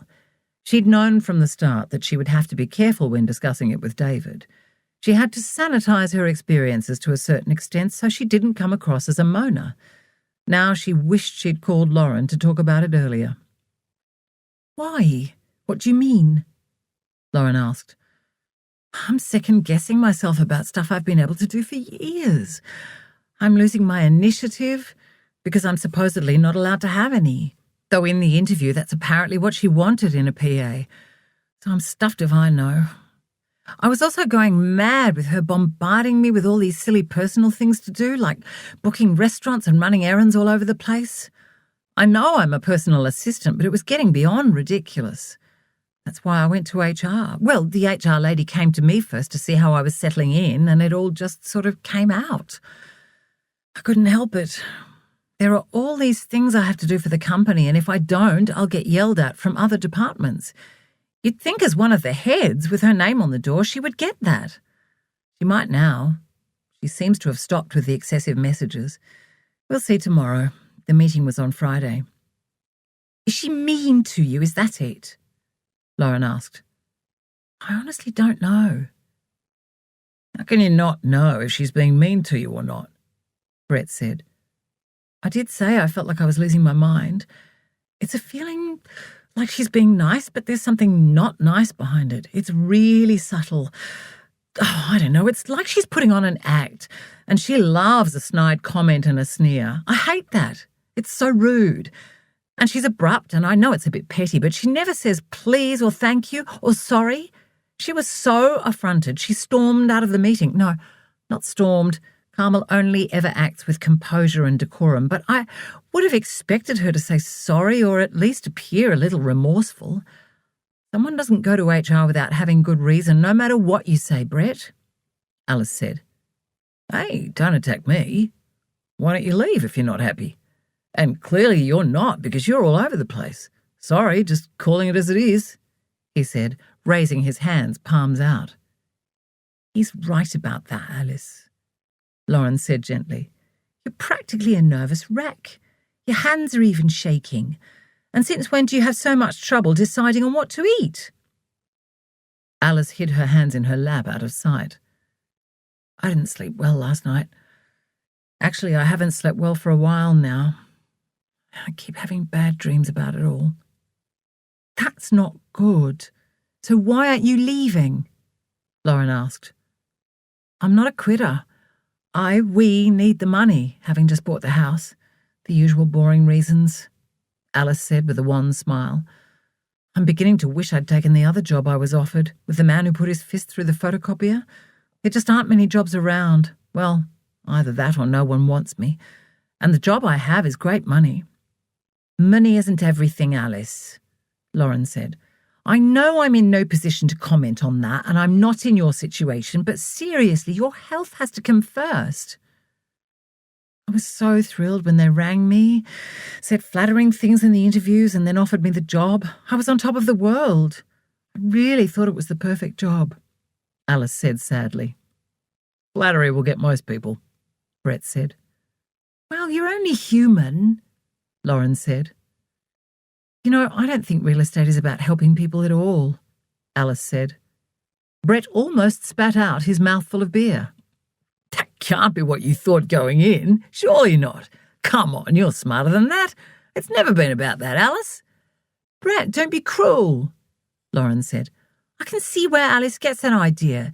You'd be helping people find their perfect home and other people the right price. Exactly what I thought. Thanks, Lauren. I feel like such a fool. Don't. I'm sure there are plenty of people in real estate who feel that to some extent. Perhaps you're just with the wrong company. Again, I posed the question, Brett said. Why are you still there, other than the money? It wouldn't look good on her CV to leave so quickly, Lauren said. Leave it off then. What's a few weeks? Brett said. Oh, but then I wouldn't be being honest, Alice said. Ah, Brett said, waving his hand dismissively before taking a slug of beer. And she can't leave without a reference, and if she's struggling, then, Lauren said as if thinking aloud. Exactly, Alice said. But you got a reference from the previous place, right? The one that offered you the marketing job? Brett said. Yes, but I think they're shirty I didn't take it, so if anyone rang, I don't think the comments would be quite so glowing now. And anyway, they might let slip that I took another job. Todd's a friend of ours, so he knows. And then they'll wonder why that job isn't being offered as a reference, Brett thought aloud. That's right, Alice said. Also, I really don't want to give up. I want to conquer it, prove I can do it, even if it's just to myself. I've never backed away from anything hard in my life. Not even my awful marriage, Alice thought. It was her ex-husband who had called it quits. She'd been miserable, but like the good, loyal woman she'd been raised to be, and one who would not bring shame on the family by getting divorced, she'd been committed to staying no matter how intolerable. Pride, stupid pride. Don't let pride get in the way of your real best interests and health, Alice, Lauren warned. Alice was a little startled at having her thoughts read so accurately. I also don't want to become a statistic, she said absently, still a little shaken by Lauren's perception. A what? Lauren and Brett said at the same time. Huh? Lauren added. What on earth do you mean? Brett said. Please explain, as Pauline Hanson would say. Lauren and Alice laughed at his impersonation of the colourful rogue political figure. I found out on Friday. I'm not meant to know, but I'm about her 7th PA in around 2 years. Whoa, that's a lot, Lauren said. Seriously? Yep. It sounds like the problem is not with you then, Brett said. Sounds like you're not the one who should be quitting. She brings in too much money for anyone to pull her into line, Alice said. Lauren said. I really think you need to start from the beginning and tell us the whole story, said Brett. Oh, no, I don't want to monopolise the day with my problems. I was just venting. I'm sure it'll get better. I'll shut up now. No, this is interesting, Lauren said, leaning forward on her chair. Alice rolled her eyes at Lauren. What? I'm a writer, and that means I'm a student of the human condition, remember? Seriously, Alice, Brett said. I'm happy to hear it if it will help. You've always been the calm one, cheering us all up over the past few years with barely a blip or complaint. But if you've discussed it at length with David and want to just leave it, that's up to you. It might help to have a different perspective or two. Even if you did say I sounded like David, he added a little indignantly. Just then their meals were delivered. Alice wasn't sure she wanted the spaghetti bolognese after all, but started to dig at it anyway. God, I love the food here, Lauren said. Yes, Brett agreed. Alice stayed silent. It wasn't the food, it was her mood that wasn't letting her enjoy her meal. So, Alice, you were about to tell us the full story, Lauren urged after she'd made her way well into her burger, chips and salad. If you're sure you don't mind. You can tell me to shut up if... Just tell us, Alice, Lauren said. I'm all ears, Brett said. Right. Well... And that's everything, Alice finally said. Well, what I can remember anyway. And don't forget, my brain has turned to mush, so you're probably thinking I'm completely insane. I'm starting to wonder myself, actually. How nuts does some of that sound? And it really does sound petty and that I'm just being a whinger, doesn't it? She said when no one had spoken. I need to just suck it up, right? Her heart sank. Why aren't they saying anything? What? She said a few moments later, looking at Lauren and then Brett. You think I'm making it all up, don't you, or I really am nuts? I knew it, she said when they had still not spoken. She sighed, feeling sad and defeated. Oh, God, Alice, I'm so sorry. That's a horrible experience. What a bitch, Lauren said. Please don't pity me. I couldn't bear it.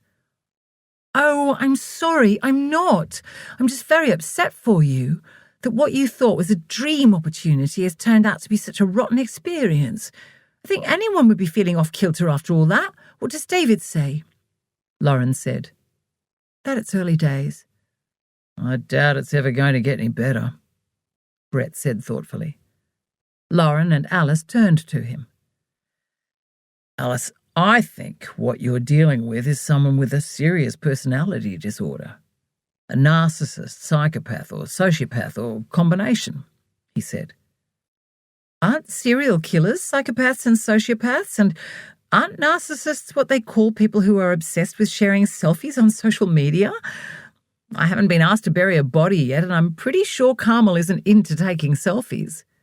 Alice tried to laugh it off. Yes, that's a bit dramatic, isn't it, Brett? Lauren said. No, I'm being serious.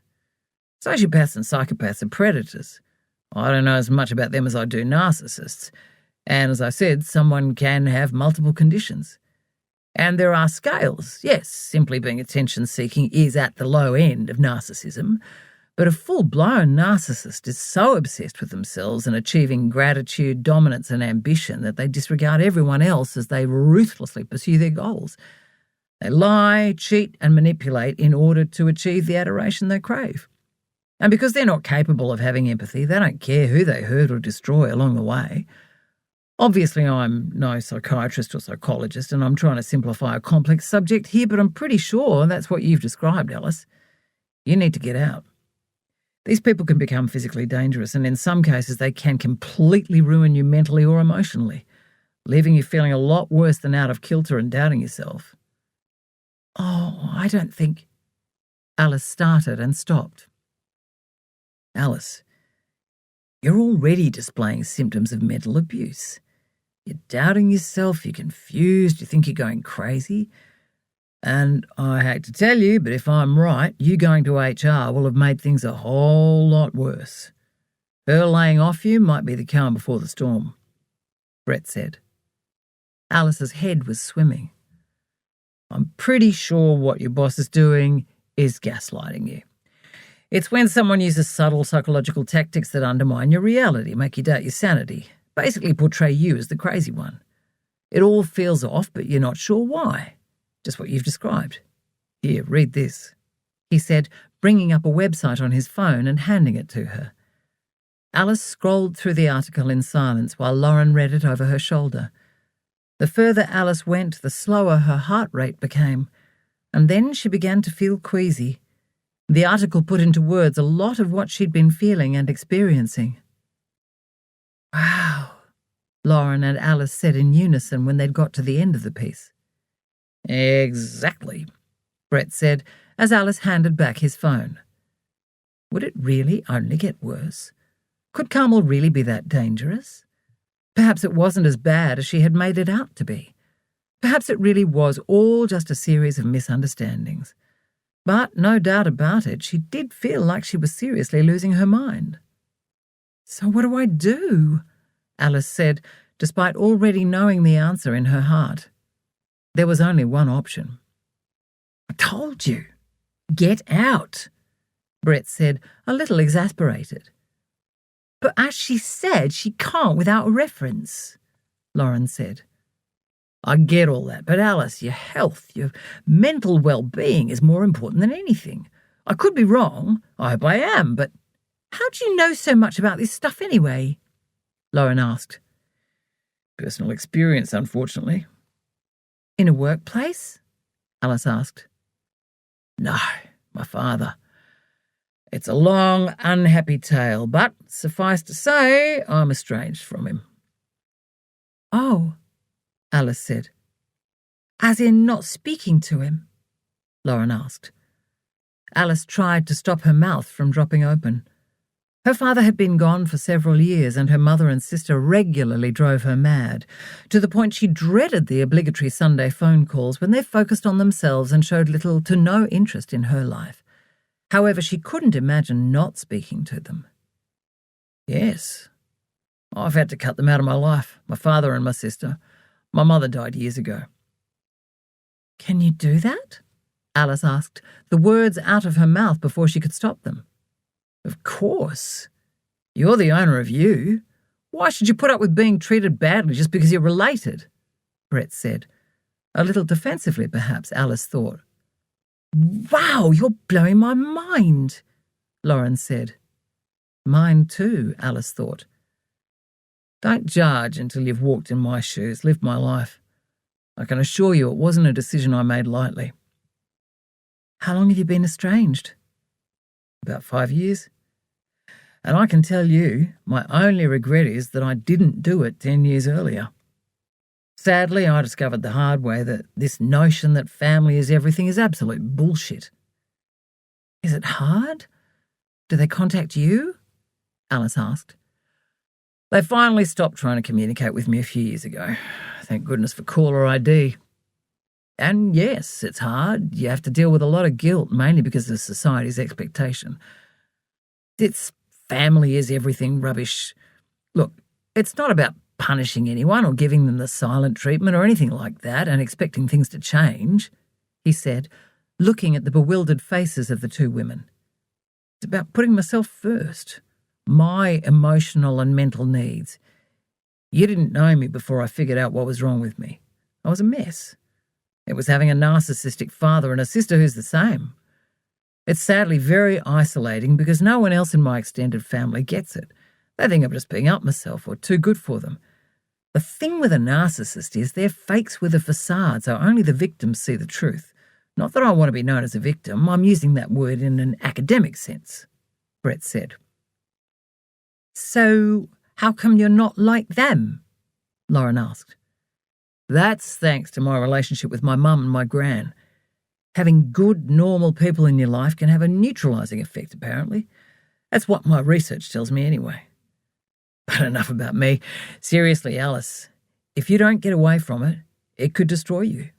That takes years to recover from, believe me, Brett said. I don't think it's really that bad with Carmel, Alice said. How much damage can she do in 8 hours a day, 5 days a week?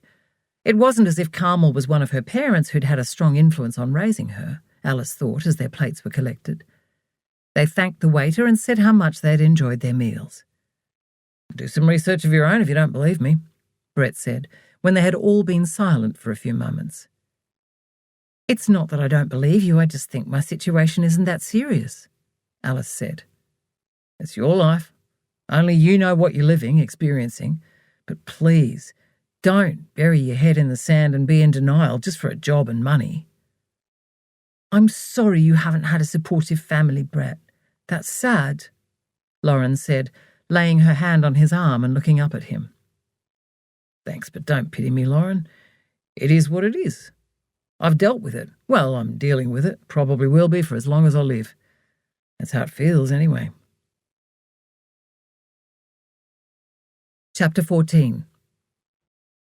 Monday morning, Alice reluctantly said goodbye to Bill. She was finding it increasingly difficult to muster enough energy to head off to work. She'd never had this problem with uni, even the tutorials with old Dr. Bragg, the lecturer from hell. She was tired from lack of sleep thanks to the constant churning of work-related thoughts that kept turning over in her mind, and bad dreams that saw her wake with fright several times a night. Thankfully, David was a reasonably deep sleeper and didn't tell her off for disturbing him. She was annoyed with herself for letting Carmel get to her. Just ignore them and they'll go away, her mother had said on the few occasions Alice had told her about the bullying at school. She couldn't exactly ignore Carmel, now could she? Or what Brett had said and what she'd read about narcissists and gaslighting, etc. It was seriously scary stuff. But did it really apply to her to such a dangerous extent? Perhaps she could keep a lower profile at work, and if Carmel's limited contact continued, it would help. Alice scowled at David's back, insanely jealous that he was taking the day off in lieu of his recent travel. She was also trying really hard not to be annoyed at him for his latest pep talk last night, when he'd as good as told her that what she was experiencing was her own fault. "Just do everything right and she won't have any cause to pick on you, will she?" he'd said. Alice had been stunned at his comment. Had he not listened to her at all, or did he not care? It was clear he cared about her ability to contribute to the mortgage. After he'd said it, she'd turned from the kitchen bench where she was cutting up some fresh fruit for their dessert, ready to retaliate. But David had walked away and was standing with his back to her, practicing his golf swing minus the club. Alice was beginning to see David was often in a world of his own. She'd always known he was quite self-obsessed. His confidence, decisiveness, and snappy dressing were things she'd originally been attracted to. But was he getting worse? She'd barely spoken to him for the rest of the evening and this morning, but again, he didn't seem to notice. Suddenly, the alarm Alice set on her phone to get her to the train on time, since her mushy brain could no longer be trusted, went off, and she snapped to attention. "Bye. Have a good day," she said, in truth more to Bill than David. "You too. Just remember who the boss is. You need this job," David called cheerfully as she made her way up the hall. Alice hadn't told David about what Brett had said and what else she'd read because she couldn't bear a further show of his lack of support. If she heard the words, "Oh, Alice, don't be silly," come out of his mouth one more time, she might actually scream. As she walked to the station, Alice thought about quitting, if only to piss David off. She sighed. Where was this coming from? She wasn't vindictive. She didn't pick fights. This was her partner, the man she loved. It was just a rocky patch all round. Sometimes she wondered if David was really as composed as he appeared, or if it was something he worked hard at. Was there a volcano inside of him getting ready to explode at some point? What would it take? Alice shook it all aside to try to focus on getting into work mode. God, I don't want to go, she thought as she climbed the stairs to the platform, each step feeling as if she were lifting concrete blocks attached to her feet. As she walked from the station to work, her heart began to race. She was actually feeling fearful. Stop it, she told herself, pausing and taking a few deep breaths. You're being ridiculous. You can't let Carmel get to you. But how do I not, was her next thought. Why can't people just be nice and genuine? Hi, good weekend? Alice said as she stepped into the lift with Pip and Jared. It was a relief to see their friendly faces. Yep, Pip said. You? Yes, thanks. Nice and relaxing, she said, smiling through the lie. Alice said goodbye and wished them both a good day and moved on to her cubicle in the corner. She sat down and took a moment to assess how she was feeling. Stressed. Damn it. God, I hope Carmel's not in. She went over to Carmel's area and glanced around to check for signs of her boss. Recently used coffee mug on her desk, phone or handbag. Nothing. Usually this would see her relax. Today, however, it made Alice feel more anxious. Carmel had a scary knack of materializing silently beside her. The first few days it hadn't bothered Alice, but now just the thought of Carmel suddenly appearing, looking over her shoulder to her computer screen, made her feel jumpy. Stop it, Alice. Get on with putting the weekend results into the database. That was another thing Alice realized she'd started doing sometime in the last few weeks, talking to herself in her head, guiding herself through tasks gently like Jen had. Thankfully, she hadn't started speaking her thoughts aloud, but with the uncertainty around everything she was feeling lately, who would know? Pip and Jared hadn't mentioned it, so hopefully she'd done nothing more than mumble occasionally. Alice felt she needed this constant mental dialogue with herself to keep on top of things. Okay, she said silently, let's get these done. You've got this. Alice quite enjoyed this task, especially when Carmel wasn't standing over her shoulder telling her she wasn't being quick enough or constantly changing the wording she was trying to type in. Each weekend, Carmel wrote the details: auction results, the number of serious bidders or visitors to inspections, and other notes onto a brochure. Then she took a photo of it with her phone and emailed it to Alice to add the information to the database. She usually sent the emails straight after each auction or open house inspection, and Alice would work her way through them first thing Monday morning. She thought from the beginning there must be a better, more efficient way. What did the company do before smartphones with cameras? Perhaps this was another of Carmel's idiosyncrasies. Jen hadn't known. It was just the way it was done. And, as Alice now knew, you didn't question Carmel. She turned her computer on and opened her email. She liked that Monday morning started with an easy task, and she enjoyed the routine of it. She hadn't received any emails over the weekend, and now, when she looked at her inbox, she saw it was quite empty compared to the past few weeks. Disconcertingly so. It was good that she didn't have a stack of unimportant messages to wade through and prioritise, but where were the results she needed to input right away? She pressed refresh. Everything seemed to be working, but there were still no new emails from Carmel. Oh well, she was entitled to be a bit late occasionally, no matter how out of character that would be. By 10 o'clock, she still hadn't received the images from Carmel. She was trying not to worry, instead dealing with other, less important things on her list. Unable to concentrate, she found herself re-tidying her already impeccably tidy desk in an attempt to stall what was fast becoming inevitable: contacting Carmel. Dare she call her? The thought sent a shiver up her spine. And then she relaxed slightly. Carmel's phone was currently put through to hers, so dialing would be pointless. With shaking hands, Alice constructed a quick email she hoped would appear breezy enough. Hi, Carmel. Good morning. I hope you had a lovely weekend. Oh, shit. Do you say that to someone who works most weekends? Oh, well, what else did you say when you didn't like the person all that much but had to be polite? She swallowed back her anxiety and continued. I'm just wondering if you can please send the weekend's property details so I can update the database. Thanks, Alice. She read it several times in an effort to delay sending it, hoping the information she needed would arrive first. From what she'd seen, Carmel would not take kindly to being prompted. Oh, God. She pressed send. At that moment, her desk phone rang. Maybe that's her now, apologising, providing an explanation. But no, it was Matt from marketing demanding to know why the results hadn't been loaded and ranting about needing to collate the details and get social media posts organised and loaded or something. Alice stopped listening. She knew it was important but didn't need to know why. She just had to do her part in the process.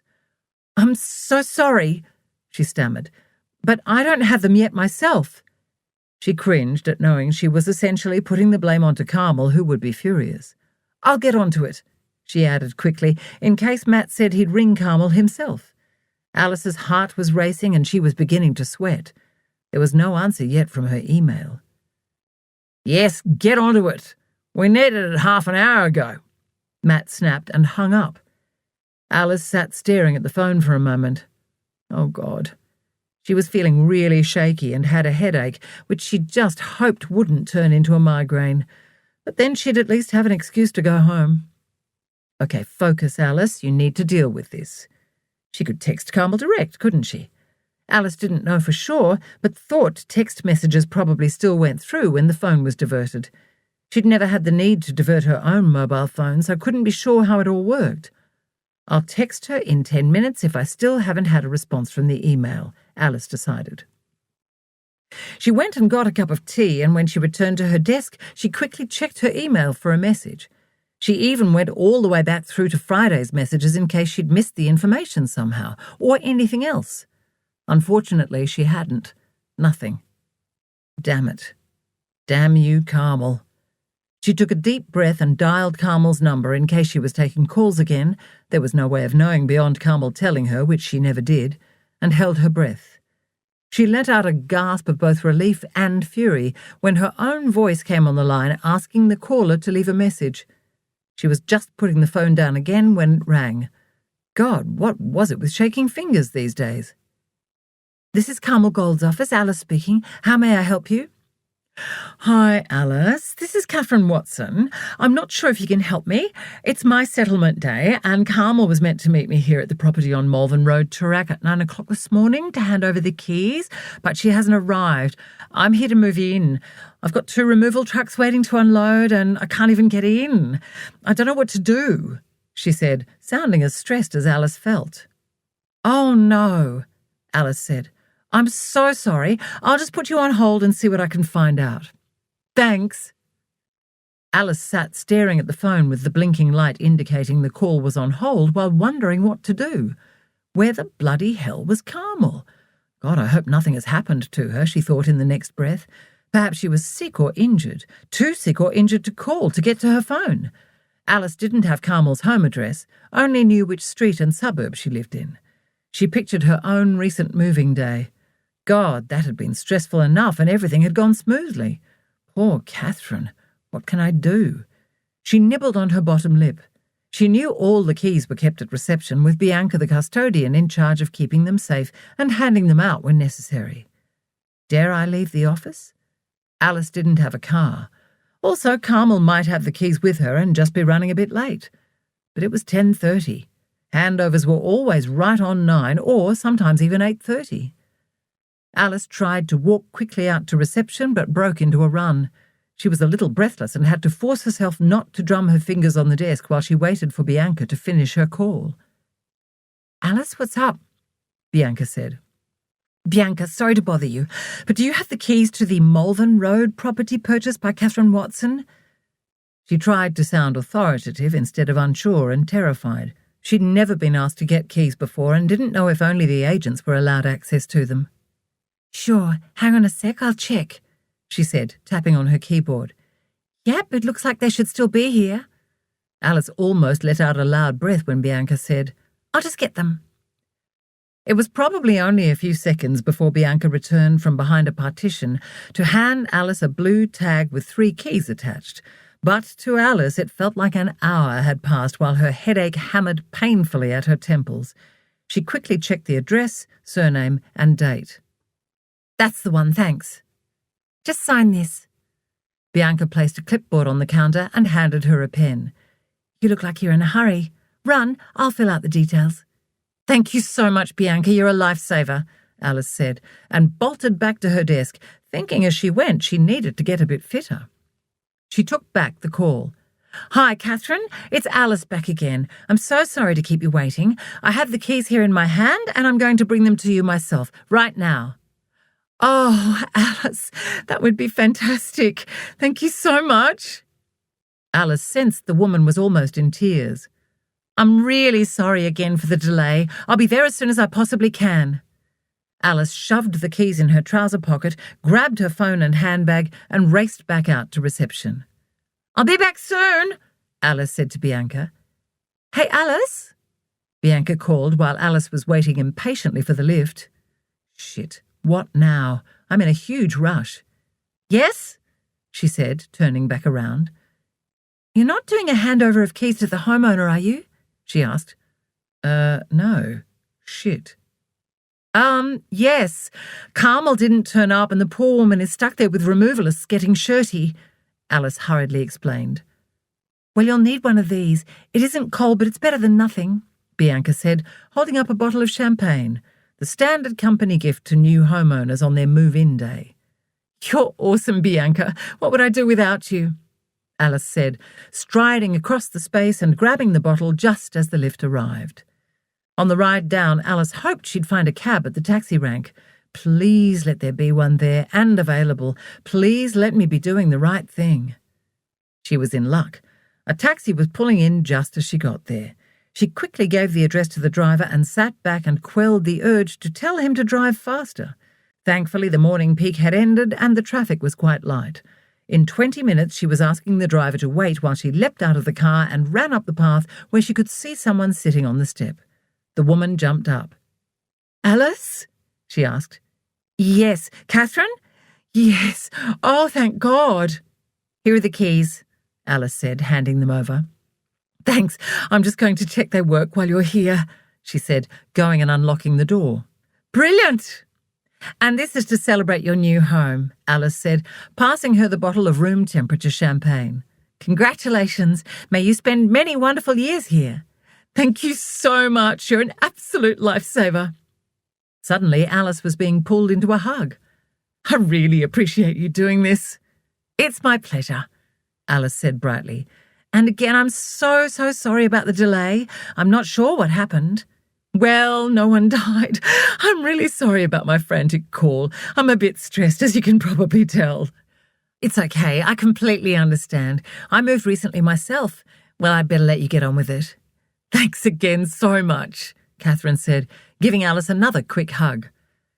Alice got back in the taxi and wondered how she'd get reimbursed. Who did she need to give her expenses claim to? She dreaded asking Carmel. Was this something covered in the company handbook and Jen's notes? Carmel still hadn't reimbursed her for the shoe repair. Oh, God. Alice felt a wave of exhaustion mixed with nausea come over her, and her headache was starting to get really bad.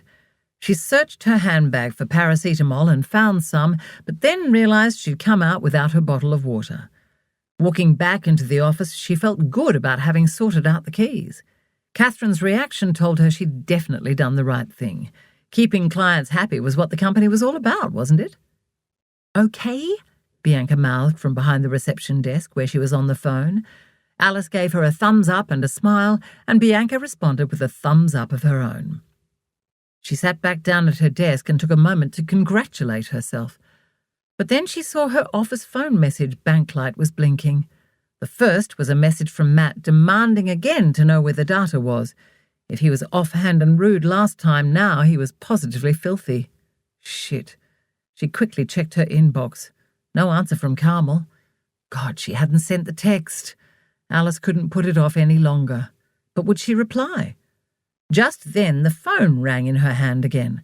She answered it and hadn't got through her spiel when Carmel's icy, sugary voice asked, Alice, why am I getting text messages from Matt in marketing telling me our figures are late?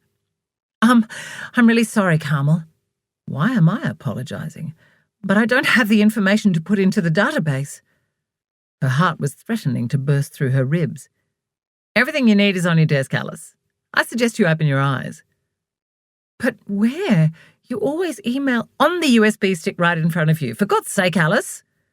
And then Alice saw the USB stick. Okay, thanks, got it. Next time, open your bloody eyes, Alice. I shouldn't have to be doing your job for you. Oh, Carmel, before you go, Catherine Watson called and... But Carmel was gone. Alice's face was flaming and her eyes were prickling with the beginning of tears. She picked up the USB stick. How had she missed it, sitting right there in front of her keyboard? I'm losing my mind. I really am. God, Carmel's going to kill me next time she sees me.